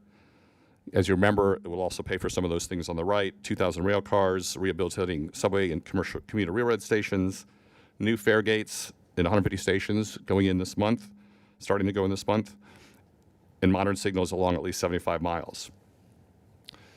Now, reasonably, folks were wondering, could the MTA responsibly spend $68 billion capital program, given the engineering and procurement work, which is a prerequisite? Jamie will speak more to this next month, but we've committed more than $15 billion in 2025. This would be a record, putting us on a very real track to spend it wisely and on time. One more point I'll make on capital. While I'm no expert, one principle I was taught back in business school is that if you're relying on an asset to run an operation, you need to constantly reinvest in that asset to keep it healthy, so returns keep flowing. In our case, it's to keep the customers coming back. One rule of thumb is 1% to 2% of the underlying asset value is what you should be reinvesting every year. And if you do the math on our asset base, 1.5 trillion, the 15 billion we've just spoke above would be about 1.5% of our asset value. And for me, that's a solid range to be in and a solid start to this new plan. You can also follow this capital plan and our progress against it in the capital planning dashboard. This is something that advocates have been looking for some time, and we wanted to get right. And you can see it up there live today and watch how the progress is going on all of those projects that Jamie's and his team are managing. You can also see progress in real life. And the accessibility story, I think, is one of the stronger ones and one that we are all very committed to here. On the left-hand side, you can see by the end of this plan, we'll have 272 accessible subway stations, more than half. 154 are accessible today, and nearly 40 of those were done in the last 5 years. The pace of our installs is growing very, very quickly. There's another 34 in active construction today, including 3 coming online in early 2026. There's another 79 in the pipeline being procured or designed, and they're going to vote on 5 later today. While this is over half the subway stations, more importantly, by the end of this, 70% of riders will be going in or out of a station that has accessibility by the end of the plan. And no rider will be more than 1 stop away from an accessible station. That'll be a huge milestone, and again, we're committed to spending this money wisely and quickly. The last accomplishment of the Big 5 is congestion pricing. This is a major win for New Yorkers in 2025, and we'll be celebrating its 1-year anniversary next month, where you'll hear fuller details of its success at the January board meeting. Let me give you a preview of some of the highlights you can see on this slide. Fewer vehicles in the CBD, down 11%.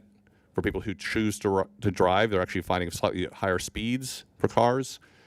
But for people who don't have cars, they're benefiting from fewer noise complaints. Many more of them are now, we can see, are walking more safely in the CBD, where the traffic is reduced. And very recently, we saw the air quality has been improved in a measurable way by Cornell University. Again, you'll get more details on that next month, but I would say a remarkable success. One other accomplishment that didn't make the Big 5, but I think is crucial for our credibility, is keeping our balanced budget in this type of ridership returns and the bumpy road it's been in the last few years to this stable place today. Rather than solely rely on Albany to help with the revenue shortfall, the MTA and its operating agencies committed to delivering $500 million in annual recurring savings with board support. On the chart on the left, you can see cost savings by agency, and you've seen a version of this a few times in the CFO's office previous reports. And to recap, in 2025, we had 63 distinct initiatives that achieved these savings, and we're continuing to extend that savings program with ongoing improvements in productivity and efficiency. At this point, there's no easy ways to save money at the MTA. It's a lot of singles and doubles, but they're out there and they add up, and we're tracking them down. In the vein of this presentation, I've listed out a few more examples for you that maybe you haven't heard before, and the data we use internally to track the progress and to help size the outstanding opportunity. If I rattle through a few of these, given the time we're taking here, workers' comp claims have been reduced overall. We're getting fewer people are injured on work and fewer people are filing claims. And when they do go out, we're making sure they're handled professionally, efficiently, and getting back to work as soon as they're able. That's realized as a 10% reduction in days out due to workers' comp. That's good for employees, that there's less people hurt, and it's also good for our business because we're paying less overtime to cover those jobs. We reduced our time to hire for new staff. This is important not just because managers get frustrated having vacancies, but again, it helps us keep overtime down because we fill those jobs faster and we don't need to backfill them overall. Transit's come down from a median of 166 days to 105 days this most recent year.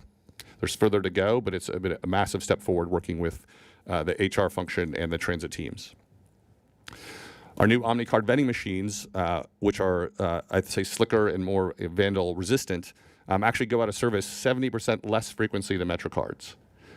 If you think about that, that's, again, a lot more times that the machine is working in front of the customer when they walk up, and it's a lot less time for us running around trying to fix machines. This has been a big deal for us, and again, contributes to some of the benefits for us internally of Omni. Reduced cash collection is also a big deal. The society is moving to a little less cash in society, and our own collections are down 70%. We're collecting 70% less cash than 2018. Obviously, if there's less cash out there, we don't need as many armored trucks, we don't need as many armored guards running around the system, and again, it's positive for our overall bottom line. Lastly, we also have done a lot of work in procurement to standardize those processes for ordering replacement parts.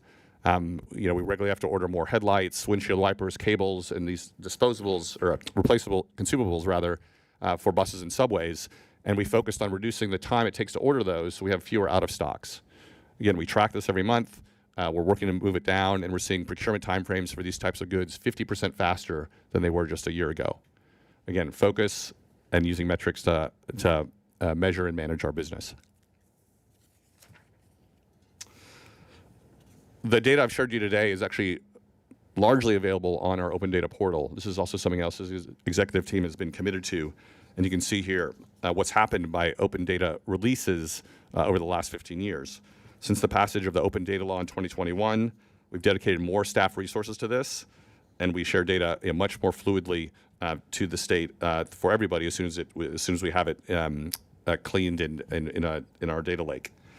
Over 277 data sets 227 data sets are in the portal today, and again, we'll have a steady program to do that based on input from the advocates.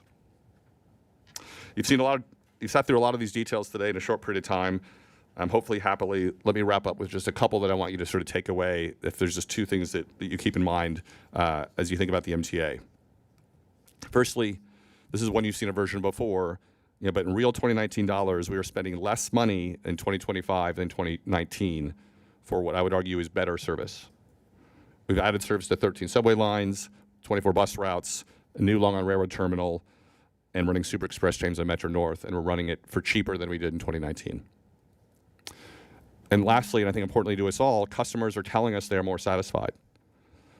Here you can see on the left-hand side that monthly pulse survey I talked about for November, bus up 8 points, subway up 10 points. And on the right-hand side, the railroads, again, this is the spring survey, up 11 points for Long Island Railroad, and up to a remarkable 89% of people satisfied on Metro North. For me, these two things are the summary of the great story we've had this year. We're running more efficient service, and our customers are recognizing the overall experience and telling us that they like what we're doing. So with that, let me hand back to you, Chair, and take any questions or details that you want to provide. I just want to invite board member questions or comments on any of this. I mean, the point of this was to go a layer deeper than, we always talk about ridership and, and the basic stats on safety and some other stuff. I think John's digging a little bit deeper about giving us some tools that allow us to continue to make progress on these fronts. So that was the idea here. Midori, you had a question or comment? A comment. Can we go back to the slide around crime, but as it relates to with per 1 million passengers. I found this super compelling because one thing I do get frustrated by when folks talk about crime is saying like, oh, this happened today, or the incremental increase or decrease compared to last year.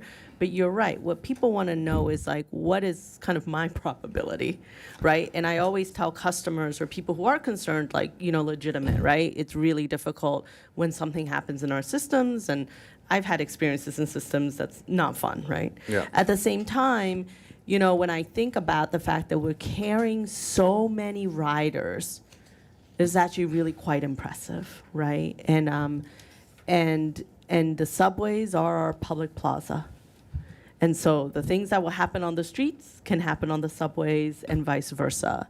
So I really like the way we're couching this, and I would ask us to, when we talk about, incremental or the variances from prior years, also bring this up in terms of like where we are in terms of our like, the actual probability or, So anyway, just to really appreciate this because I think it puts into context. You're completely right. Any crime, we try to reduce crime everywhere we go. It does not matter. But I think this is the kind of data that is actually like actionable for a rider. Yes. So I really appreciate that. Yeah, I think this is something that we'd like people to understand better is how infrequent it happens overall and how, in this complex, huge organization. I think the rate does it, but it doesn't, it doesn't grab the headlines like some people want to. Yeah, and I think about per 1 million riders, let's look at a city that has 1 million people. What is the crime rate there, right? And so really thinking about it from that perspective, I'd love to see this compared to the city of Houston. Like, what are we talking about here? So really appreciate that. Great. Mr. Albert and Mr. O'Donnell.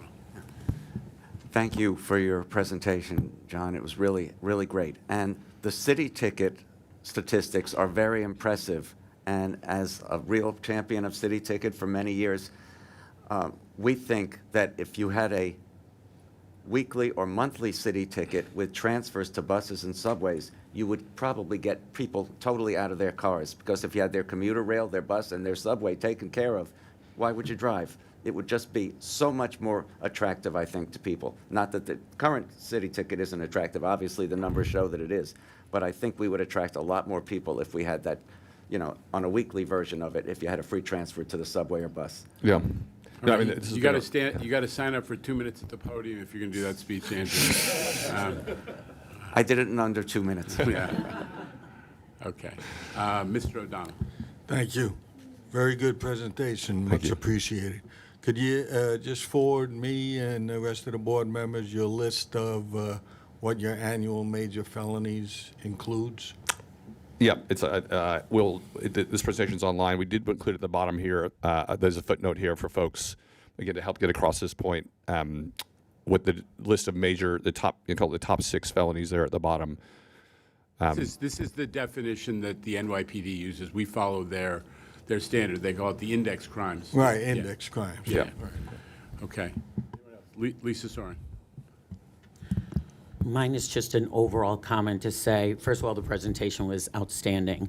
And second, I think as a wraparound, this year has not only been extremely challenging, but so successful. And to see it put in black and white, our budget, the capital, congestion, I mean, we've heard it all as board members. So a huge thank you to the staff, to my colleagues. This has been an incredible year, at least in the 2 years that I've been serving. I'm super proud to be sitting at this table. So congratulations to all. Quick question, with the casinos coming online, what does that mean for us moving forward? Sure. On Monday, the commission approved the casinos, the 3 licenses. So we'll start, the requirement is 30 days from award. We would start receiving the actual license fees, which are all 3 of them were awarded at $500 million. So we'll get that money next year. In the financial plan, we've planned them over 3 years, so we'll just adjust the financial plan for receipt.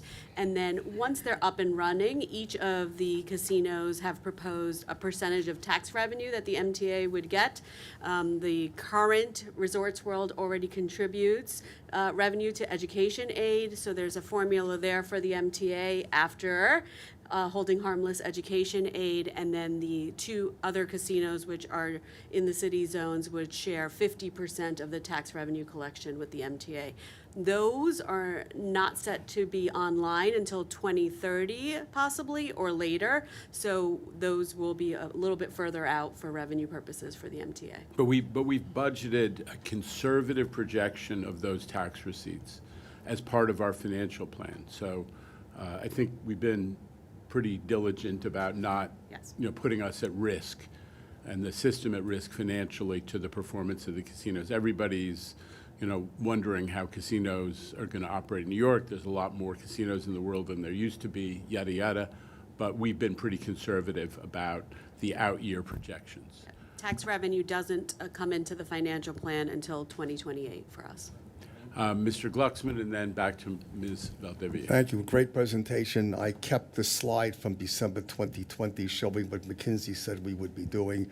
I just shared it with everybody here. It was 79% for last year, so we've exceeded it. So you can say it out loud. We hit the projections, Randy, right? Yes, you absolutely did. Okay. All right. Back to you, Midori. Clarifying for Jay, so the $500 million, the license fee, is it a one-time upfront payment? Okay. It is a one-time license fee as part of their proposals. It's one time for the MTA. I just want to make sure, right, the tax revenue that Is would be separate, ongoing would replace the one-time revenue fee. Okay, thank you. Anybody else? Okay. So we're going to do, before we do the board business, I have one last thing to be done, and it requires. Before we do the board business, there's one last thing to be done, and it involves Mr. Kaufman vacating his seat and putting that up. All right. Yes. And he was so good. Yeah. Hi, Kathy. Well, welcome. This is slightly awkward because Kathy Wild is retiring as the longtime head of the Partnership for New York City, and she hates being celebrated. So we have to thank her. Yes, but we couldn't. The MTA. Forget about this MTA or this board, but the MTA over years and years and years has to extend a big thank you to Kathy for everything she's done for transit as well as for the rest of New York. Maybe alone among business leaders in the United States, she has spoken up for transit as a huge must-have for business success in urban America. So we thank her for that. We also thank her for indulging us in letting us give this honor. She's one of those people who's passionate about the issues, but who doesn't crave the recognition. So it's a rare combination in so many ways.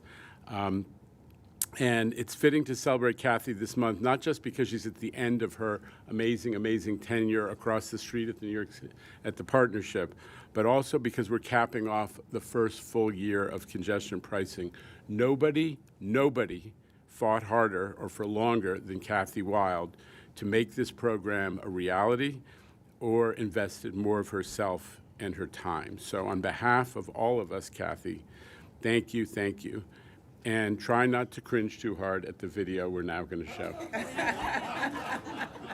If you cover the city for the New York Times or any other big publication, there are a few people that you want to talk to, and they are people who understand how the city works and what's necessary to keep the city going. And Kathy is one of those people.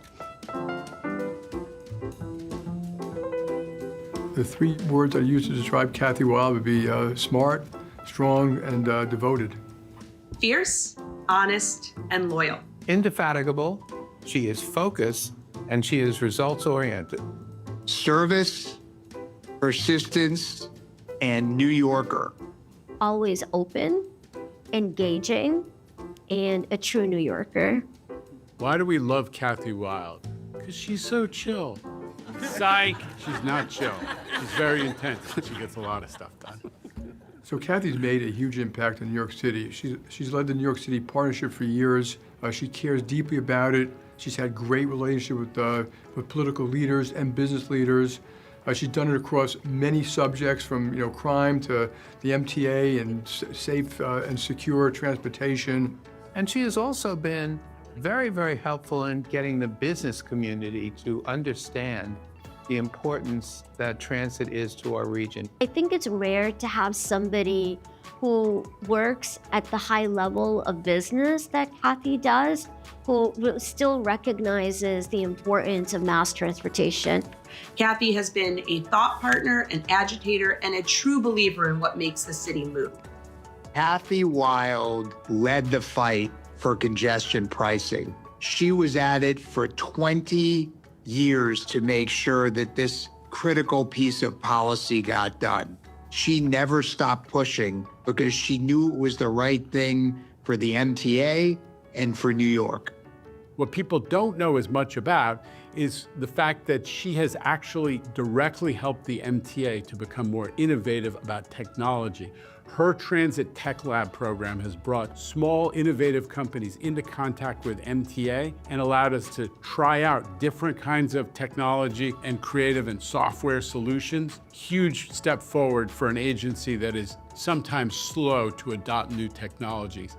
And she's also fostered the cultivation of a new generation of civic leaders through her Rockefeller Fellowship Program, a group of people in business and government and labor and nonprofits that I meet with every year as Kathy is helping them to get a full picture of how New York works.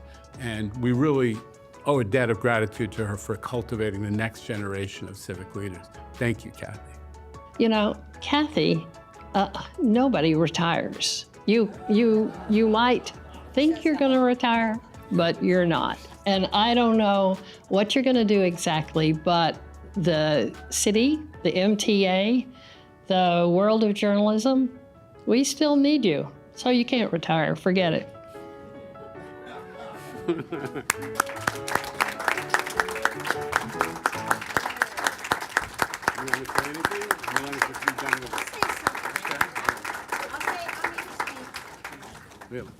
Wait.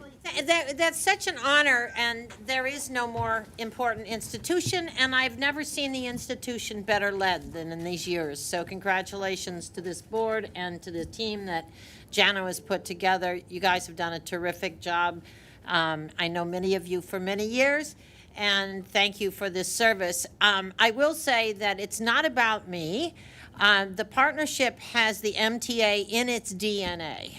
Any of you who ever heard Dick Ravitch hand out credits, he starts with when he took David Rockefeller into the subways in 1981, and David not only went down and visited the subways, saw the distress, but then proceeded to get Warren Anderson, who he flew down here by helicopter, of course, who was the head of the Republican head of the state Senate, and said, you have to fund this. And the investment that followed was the first step in rebuilding a system that was, at that point, literally falling apart. So David was first. Then Virg Conway was a member of our board, chairman, one of the founders of the partnership, and obviously came in to chair the MTA, and I worked closely with him. Those were different years, but but equally dedicated to a great transit system. And then finally, my immediate predecessor at the partnership as the CEO was Bob Kiley, who also did his stint at leadership of this agency. So I can take no credit except for congestion pricing, I'll tell you something. I will take some credit for that. I'm actually being asked to, I just got a call yesterday to go out and advise LA on how they might adopt a congestion pricing. So anyhow, so this is again, it's a great honor, and I really appreciate it. But I inherited a commitment, and that will continue. By the way, there's no letting up on this.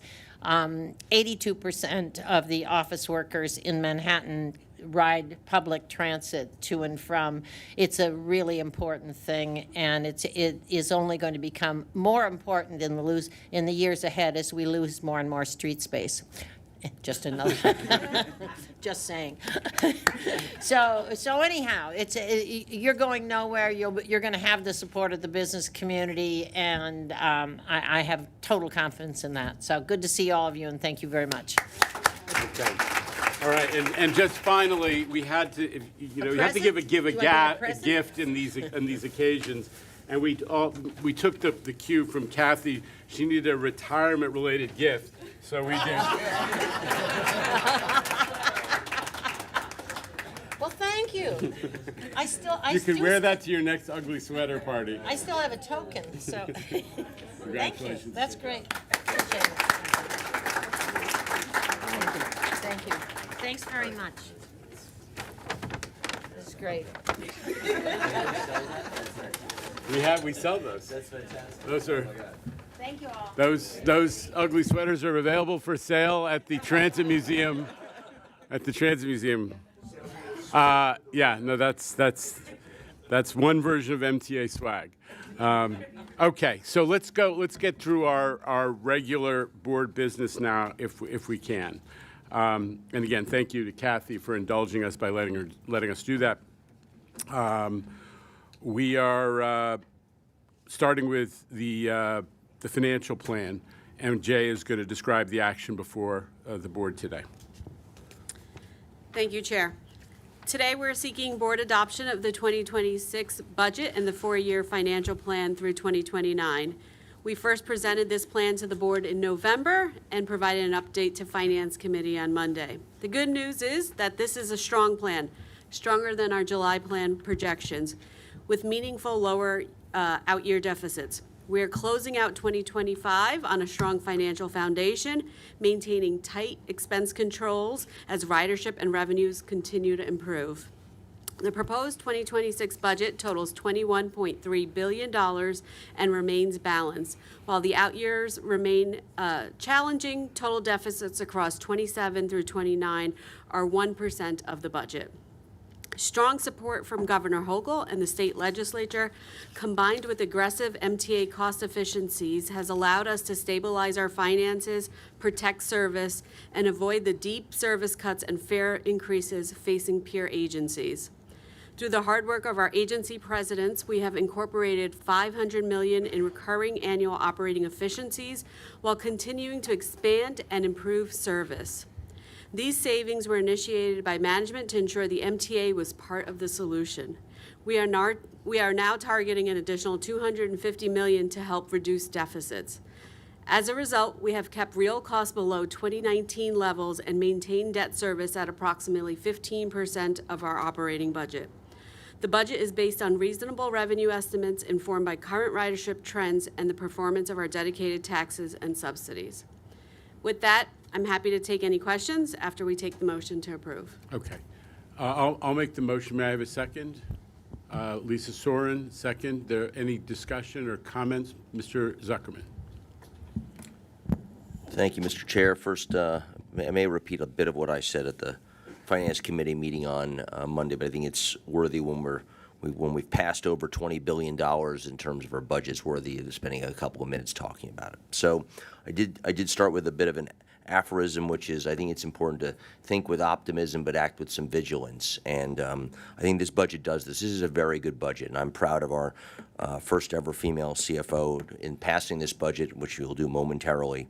It does what a budget's meant to do. What is a budget meant to do? It's meant to fund an entity, a business, an organization, a government. We are funding this business. We're funding it smartly. The cost efforts are meaningful. As John pointed out, they are singles and doubles. This is not an easy organization to cut costs in because of the percentage that are represented workers, but it is, since most of our budget is labor. I thank the agency presidents for driving that, and that's very important. And secondarily, of course, there are very modest fare increases in this plan. We can debate the term hike versus increase. I think this is modest. It is certainly below inflation, so it's a great job. There is the recurring problem, though, of the medium term.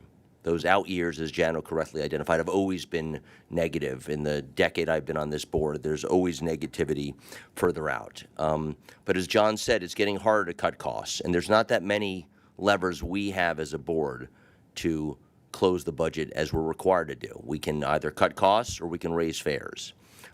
As you know, you raise fares a point, you generate about $50 million of incremental revenue. We got a $300 million gap. That means you'd have to raise fares 6 points.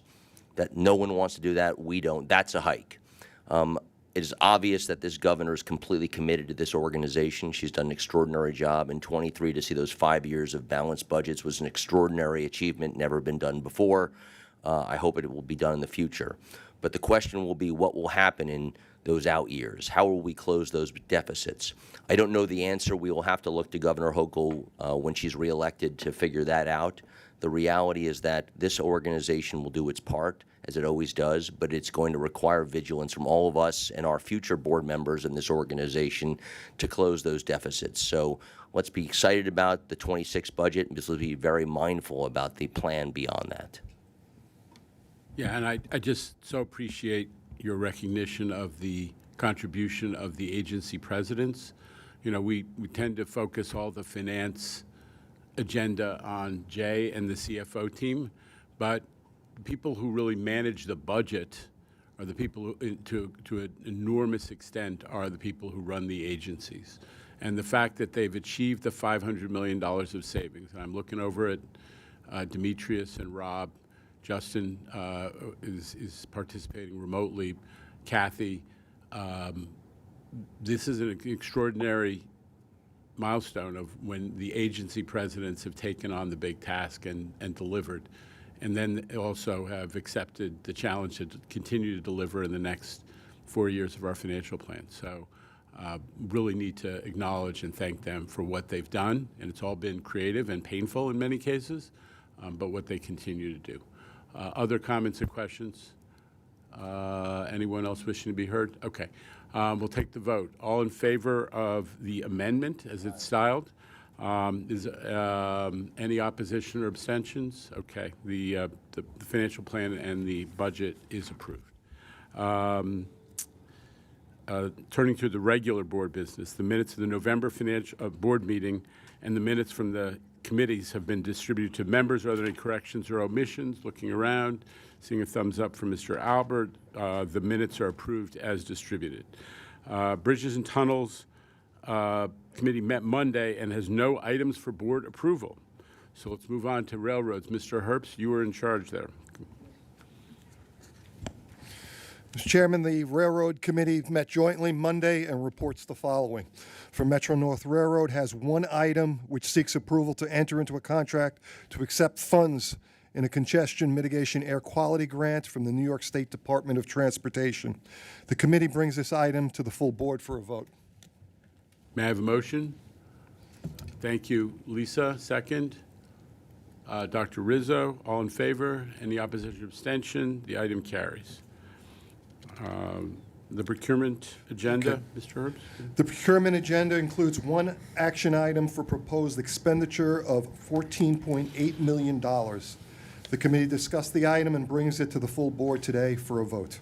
Motion. Dr. Rizzo, second. Ms. Mahaltzis, all in favor? Any opposition or abstention? The item carries. This concludes the joint railroad report. Ms. Mahaltzis for Transit Committee, please. Chair, the New York City Transit Committee met Monday and reports the following. The procurement agenda included two actions for an estimated expenditure of $104.9 million. The committee recommends these items, and I move them. Second.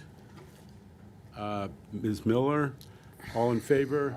Any opposition or abstention? The items carry. This concludes the New York City Transit report. Staying with you, Ms. Mahaltzis. Yes. For Capital. The Capital Committee met Monday and reports the following. C&D requests approval of 14 actions, would include 8 RFPs, 5 contract modifications, and 1 ratification for a proposed expenditure of $2 billion. The committee recommends these items, and I move them.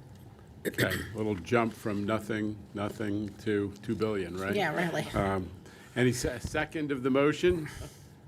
Thank you. Dr. Rizzo, all in favor? Any opposition or abstention? The items carry. This concludes the Capital Thank report. you. And Mr. Zuckerman, would you wind up with the Finance Committee? Yes, sir. Thank you. So the Finance Committee met Monday, and we report the following. Besides obviously moving the budget adoption and financial plan, there are 2 action items this month. The first is approval for the to add alternative dispute resolution services to a competitively negotiated insurance broker agreement for owner-controlled insurance program for the 2nd Avenue Subway Phase 2. Second item seeks authorization approval to issue and incur new money bond anticipation notes and other obligations. The committee recommends these items, and I move them. Second. Mr. Herbst, all in favor? Any opposition or abstention? The items carry. We also have a procurement agenda with 1 competitive procurement for $16.9 million. The committee recommends this item, and I move it. Second. Dr. Rizzo, all in favor? Any opposition or abstention? The items carry. Moving to real estate, we have 3 transactional items this month, 1 for MTA headquarters and 2 on behalf of Metro North. The committee recommends these items, and I move them. Second. Ms. Soren, all in favor? Any opposition or abstention? The real estate matters are approved. So concludes the Finance Committee report And for so 2025. concludes today's board business. May I have a motion to adjourn? Thank you, Ms. Mahaltzis. Second, Ms. Miller. We appreciate everybody coming. Very, very happy holidays and a safe and healthy New Year to all. We are in adjournment.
Check, check.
First off, Dave Colon, you got some hardware. It may not be the, I'm just old enough to remember 1973, so it's been a long time. We'll take it, right? Listen, I root for every New York team. Can't help that I live in Brooklyn.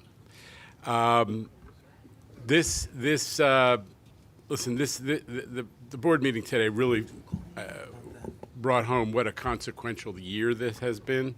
So I tip of the hat to our friend Mr. Kaufman, who does, digs into the data a little bit for us, because I thought, going through some of the key elements, ridership, safety, the tap and ride adoption, capital program, congestion pricing, and the budget efficiencies that allowed us to have that balanced budget for this year and also really shrink those out-year deficits. So the MTA is in very solid financial shape. That was pretty impressive presentation. So I was thrilled with this board meeting, and I think New Yorkers ought to be as well. So Tim, let the games begin. Thank you. As is our tradition, first time covering this, you go first. Ethan Stark Miller covering his first post-board news conference for AM New York. Ethan. Yes, he's asking for the procedure. You just hit the little button. Now the little red light goes on. There you go. Oh, okay. Very exciting. All right. Yeah. I mean, with the Omni uptake numbers, are you expecting that to hit 100% soon, or what's the timeline? No. It's remember, what's happening is not that we're not going to accept MetroCard. It's that we're stopping MetroCard sales. So there are going to be still people who have MetroCards, and we're at 94%. We're going to get to that last 5 or 6%, I think, over the next few weeks and months, and we've allowed for that by having the transition that we're having, where we're continuing to accept MetroCards, and encouraging people to trade in the MetroCards that they've got sitting on their bureau or in their sock drawer or wherever they are for Omni value in whatever form they want. Are there any MetroCard machines left at this point? Yeah, especially in the areas where it connects to the B line in Westchester and at Nice Bus in Long Island. We've got a couple extra machines in those areas because those two systems, although they are moving, they're adopting Omni, haven't announced exactly when they're going to do it. It's probably going to be in early January, so we have a couple extra machines in the locations that connect there. And we've also done some extra outreach with our mobile vans and otherwise, so that folks in Westchester, the validators are on the buses. They have not yet announced exactly when they're turning them on for Westchester and Long Island. All right, as you know, if you get name checked by the chair, we go right to you, Dave Colon. You are up from Streets Blog. Here representing the NBA Cup champion New York Knicks. Really happened. I have a couple questions for you, Jano, about the future. One is, you've been making some appearances lately. You've been talking about the future of Omni on the bus. You're going to be moving, trying to go more towards a proof of payment system on there to make it easier for people to get on the bus. You call it European style fare checks. My understanding is in Europe, when they do the fare checks on there, they do it while the bus is still moving. Here in New York, the bus stops when people are still getting the fare checks from the Eagle teams. Do you expect that the bus will keep moving and riders will still be able to get where they're going when you're doing that? Yeah, and that's actually the whole kind of operational model is being worked on right now by Transit. That issue is being examined by Transit. Can they accomplish what they need to accomplish in what kinds of bus environments while the bus is moving, or do they need to stop the bus and take people off? So that's actually being examined by Transit right now. Is there a reason that they couldn't do it like they do it in Europe? It has. I think. Why don't you give us a couple months to finish that work, and we'll report out. But the main point is, Dave, and I know you understand this, is what we're trying to do is to have a system which you don't need a cop for every interaction. It just becomes a more routine part of riding, that somebody may come up to you and show their ID and ask you to validate, whether it's by your phone or by a credit card or by an Omni card, how you paid. So we don't have drama. And we're also increasing, we're also looking at the video that all the buses take that will, may assist us in that process. So. And then, the ridership recovery this year, obviously, there's been a lot of green shoots, some good news. Overall, though, it's still somewhere for the full year, it's between the worst case scenario and the midpoint scenario that you guys had for the forecast that you made in 2022. So I'm wondering what you think the MTA can do next year to push things more towards the fuller ridership recovery that could happen. The shortfall that you're talking about is attributable not to ridership but to the growth of fare evasion on buses. That you and I are just talking about. So we need to address it. It's something that goes to not just to the MTA's finances, but to the kind of sense of fairness and in sharing of the public space, that we're all playing by the same rules. You need that sense that everybody's going to respect each other and play by the same rules in the public space, or else New York kind of starts to break down. So we're going to be focusing on how to take advantage of the fact that we have adoption of tap and ride to restore the fairness that we all experienced before COVID with respect to fare payment. All right, next up is Stephanos Chen of the New York Times down in the Hudson River Pavilion over there. Hey, Jano. Just a quick question again on Omni. With the one other component of the system that won't be Omni, you have Port Authority using TAP instead. Yeah. It's the same vendor through Cubic, and I'm just curious if you'd speak to why that system won't be Omni compatible. That you have to ask the Port Authority about that. We were moving along, and at some point a couple of years ago, they decided to go their own way with a non-compatible system. If they want to get back on Omni, we'd be happy to accommodate them. But so far, they've elected to go with a non-compatible system. And just the second one quickly, in terms of the new Fairgate pilot that is launching by end of month, can you give an update on the stations, the rollout, and when we might see some of these in action? Yeah, I mean, I think it's coming real soon. There are the implementation of the technology and the testing has been ongoing for a couple of weeks in a couple of places. We're all anxious to see the folks, the stations where those entrances have been closed while the technology is being worked through, reopen. That's Bedford Park, it's 138th Street, 3rd Avenue in the Bronx, it's now more recently Broadway Lafayette, it's 4th Avenue entrance, the Atlantic Terminal Complex. All of those are being worked on because we want to make sure that they're operating properly. And today it looks like I've only seen 2 of the vendors in the system. Yeah. Initially there was 4 in the pilot. Well, one is dropped out entirely. The German vendor Scheiten Bachmann has decided at a rather late date that even though they were chosen as a qualified finalist, that they were unable for whatever reason to go forward. So we're at 3 vendors, but we're enthusiastic about moving forward. Those are the ones who are implementing right now. All right, moving forward here to the balcony, Elijah Westbrook from CBS New York. Hey, Elijah. Jano. Good afternoon. So my question today pertains to the issues at the bus command center, the so-called issues. As you probably know, the TWU Local 106 is saying that there are critical communications and bus locator system problems that have been taking place over the past few days. What really is going on? And my follow-up to that is, should riders be concerned about their safety on these buses?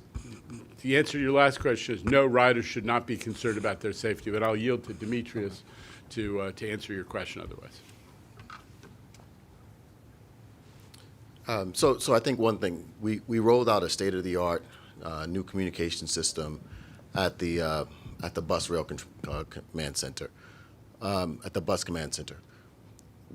The command center, we're still working with the contractor on some of the communication between buses and the command center.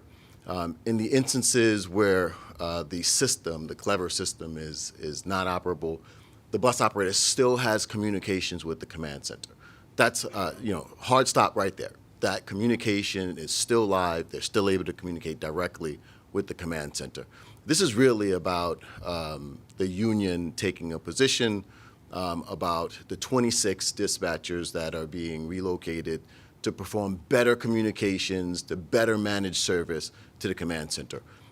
A total of 400 and over 440 total supervisors, 26 at this point are being relocated. And the reality is, it is to provide better service for our customers. You will sit side by side with the person who's managing incidents and the person that is managing the service. That is a win-win for the customer, and we are moving directly in that direction to provide better service for our customers. And simple, make it simple for viewers. Like, there's technology, there's GPS, and other technologies that enable us to see how buses are moving, and so we are using technology rather than digging in even more deeply into the old-fashioned system of having someone stand on a street corner and try to manage service when they only see one bus at a time. That's the difference, and I respect that union, but what you're hearing from Demetrius is we're using technology to manage bus service, make bus service better, and we're not going to go backwards to the, just relying on people standing on a street corner. All right, forwards here to Rye Rivard of Politico, who has joined us in person today. Rye, good afternoon. Thank you. Happy holidays. The World Cup is about 6 months out. Some transit agencies seem to be doing sort of intense preparations. I wonder if you can talk about what the MTA is doing, or if this is just sort of a hiccup for you all. And then relatedly, there are some security concerns with any major event like this. I wonder if you're getting what you need from the Trump administration. I know they withheld some security money unrelated earlier this year, or from FIFA, or from the host committee. I'm Demetrius. I am not fully cognizant of this, John. Yeah, Rye, we've been actively engaged with the host committee in preparations for the World Cup coming to New York, and including the federal government, and there's been no hiccups. Our role is making sure people can get around the city, particularly less so getting out to Jersey for the games, but getting around to go to the different events that will pop up. Some official, some unofficial, because there's going to be a lot of people in town for that. But we have, there's been no issues to date, but we're working very closely with all parties. All right, let's go to Michelle Caskey of Bloomberg News, down there by the river. Michelle. Are we going to get this so long that we now have official seats? Michelle, you've been sitting on the spot for a long time. I guess I always come in so late that this is the seat that's available. But I don't know. It's a good seat. And I don't know. Jenna, as we're approaching, you mentioned it during the meeting, the 1-year anniversary of congestion pricing. Yeah. What have you heard from other areas or cities in across the United States? What kind of advice are they seeking from the MTA about this type of program, about congestion pricing? Where are you hearing sort of the most interest from? I mean, listen, I don't want to overstate this. We've heard interest from both some governmental groups and also, advocacy and stakeholder type organizations from all of the big cities around the country, Boston, Chicago, LA, and so on. We haven't gotten into any specifics. They're just interested in how the program is working, how we set it up mechanically, why we made some of the choices that we did in how the program, the program's rules of the road, for lack of a better term, and how it was achieved and implemented, the politics of it, and how we managed to get it implemented. So those are the questions. We haven't gotten into any specific discussions with anybody. It's more just tell us more about this. We're interested.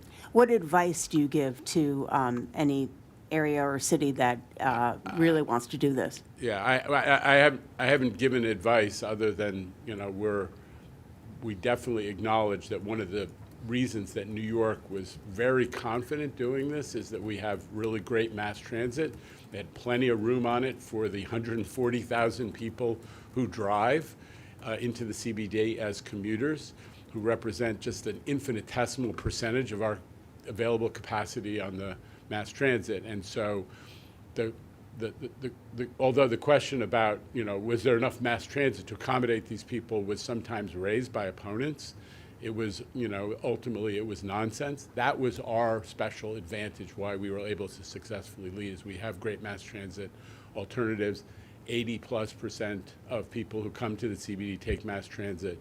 So it wasn't like, it was less of a transition concept for us than maybe any other place, and we acknowledge that. Okay. All right, we're moving to the Zoom equipment now, sir, where Steve Nesson is standing by. He's the purveyor of the On the Way newsletter. Steve. Hey, Jano. Sorry I couldn't join you today. Quick question. We know the MTA's tried different strategies and campaigns to address subway surfing, but the data shows there have been 5 deaths this year, 6 last year, and 5 the year before. Do you have any comment about the struggles with getting that number to change?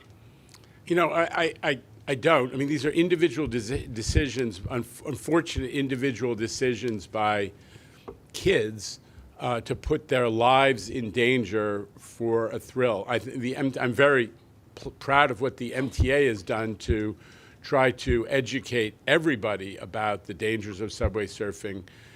It's not a secret to you. You know all this stuff, but we've done huge campaigns within the subway system. We've evolved the campaigns. We're working with kids in in the New York City public school system to shape campaigns that will be more impactful to their peers. We have literally, millions of announcements and impressions, and we've worked with the NYPD, who's instituted, a lot of special operations in the areas where this seems to take place more often.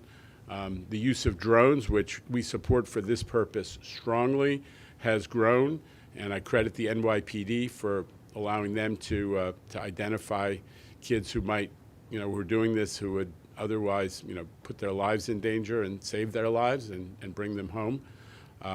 So we've done a ton of stuff that's been really successful.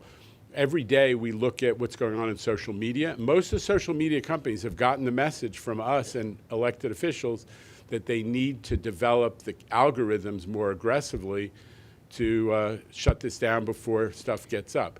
I'll tell you, one company that I'm not thrilled with, and I've messaged it to them a couple times, is Meta, because Instagram seems to be a place where still more subway surfing videos do get to live for too long. And I have sent that message to them a couple times, most recently this week, that we want them to get on the stick.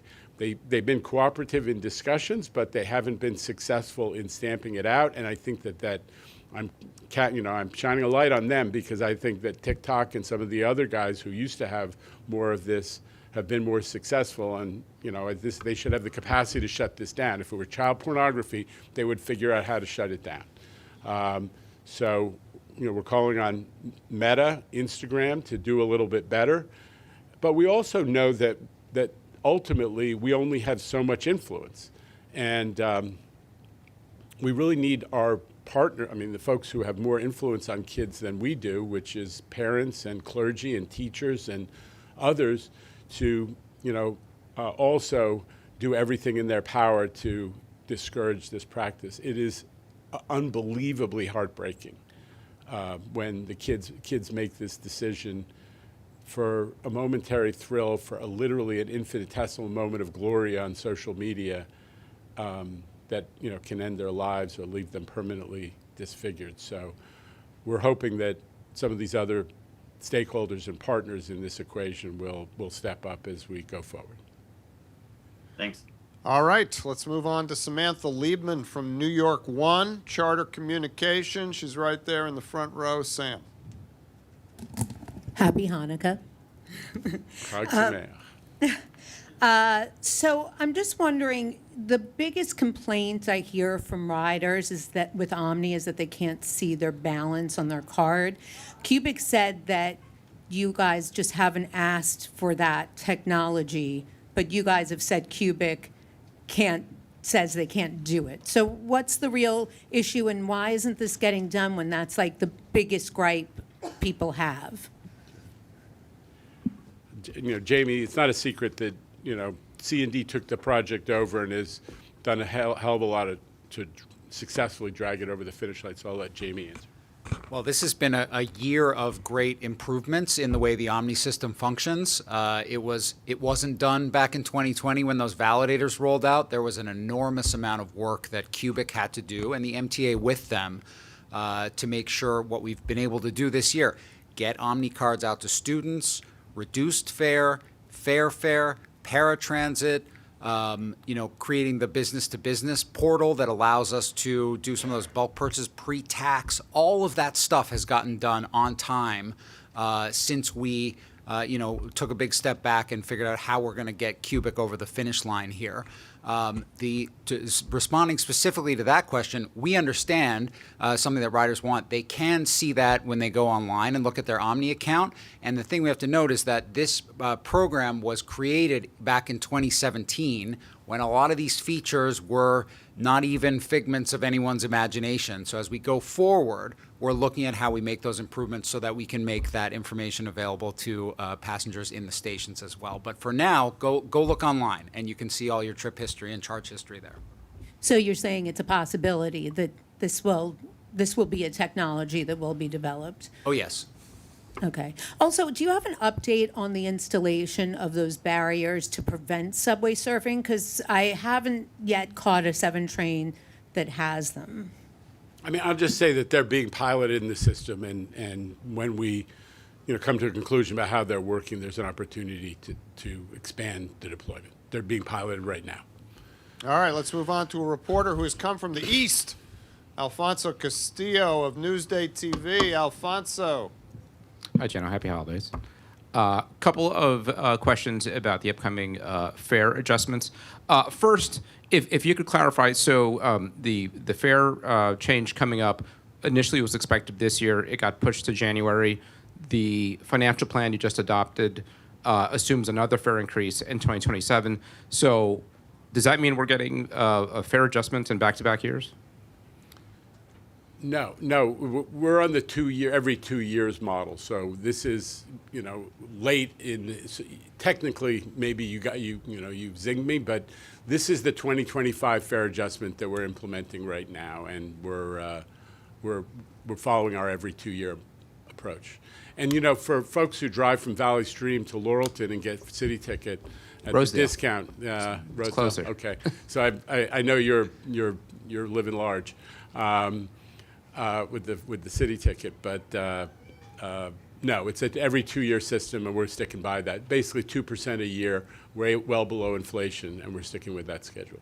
On that point, so in between the various changes coming to Long Island Railroad fares, the introduction of a day pass, the elimination of round trip, the shrinking of validity windows, and on top of that, you've got NASA's Nice Bus finally rolling out Omni in January, and you won't be able to buy a Metro card. So this is all to say, this seems like the biggest change for Long Island public transportation users in how they pay their fares, maybe ever in decades. What would you say to Long Islanders to sort of assure them that it'll all be okay and that these changes are for the better? Yeah, I mean, listen, the first thing I'd say to Long Island, and maybe the most important thing, is the monthlies are still lower in cost in real terms than they were before COVID. I mean, go to a diner of your choice and figure out what else is gone down in price since before COVID. Not many things, and even where we're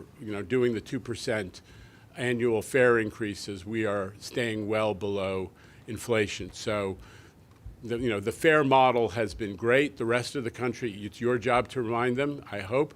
The rest of the country, mass transit's looking at 20+% fare increases. Just in New Jersey this year, they did, in the past year, they've done a 20% fare increase in effect. So, New York including Long Island is doing really well. MTA customers are doing really well in the fare increase category. Yes, we are adjusting the system in part because we've all very quickly adapted to the tap and ride, the no paperless approach, and we need a new fare collection system that is more consistent with that reality. That's why we're changing how fares are collected a little bit, because as we moved into tap and ride, and we did it very successfully, very quickly. Folks in Long Island love the Train Time app. We found there was a lot of unintentional fare evasion and even some opportunistic fare evasion, and we're adjusting to that. Next up is Haley Brown. So everybody, we're adjusting to that so everybody has confidence this is a fair system where everybody's paying their fair share. I'm sorry, sir. It's Haley Brown of the New York Post. Yep. No. Okay. Are you concerned at all that a possible economic downswing could blow a hole in the MTA's budget, given that nearly half of the MTA's operating budget now comes from special taxes tied to the local economy? We are always, in our projections, conservative about economic projections and prepare for, mid-case, positive scenarios and well as downside scenarios. So I am always concerned about the future of the economy. It affects ridership as well as everything else, but I'm optimistic about the MTA's budget because we plan for every scenario. All right, Evan Simcoe Bednarski is here from the New York Daily News. Evan. Hey, Jenna. This may be a question more for Mr. Farrell, but I'm wondering, the BX6 that crashed in the Bronx on Monday, bus 1040, what's the maintenance history on that bus? Somebody else? Now approaching the microphone, Demetrius Critchlow of New York City Transit. So, Evan, the entire incident is still currently under investigation. The team is looking at everything, recent inspections, operators' history. It is a joint investigation by the bus team in collaboration with System Safety and the PTSB. So that investigation and the details therein are still under investigation. Thank you. All right, so let's close out the proceedings today with the editor, Jose Martinez from the city. Jose. Nice to be here. Thank you. Not to go all Ben Bratfeld on you here, Jano, and drag you into analysis session, but do you find yourself at all sentimental about the last days of the MetroCard, and what will you miss least about the MetroCard? MetroCards, I answer your question, I got a lot of MetroCards that seem to expire at inopportune times.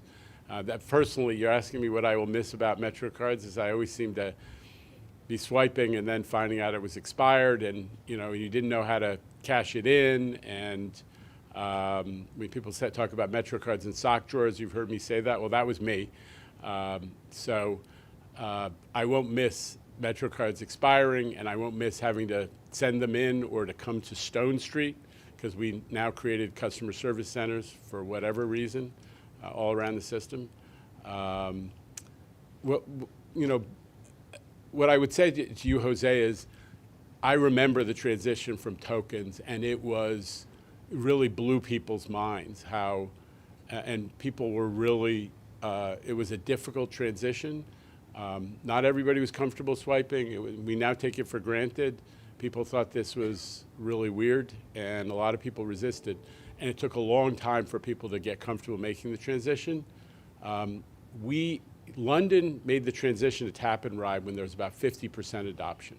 We're making it when we're at 94% adoption. So I'm really thrilled that we are way, way ahead of where the adoption rate was when we moved from token to MetroCard 30 years ago, or 31 years ago. And I'm thrilled that we're ahead of like a great system, where a great system like London was. So that gives us a lot of confidence. All right, thank you, Jano. Thanks, everybody. Thanks to Demetrius and John and Jamie. And good afternoon from local Manhattan.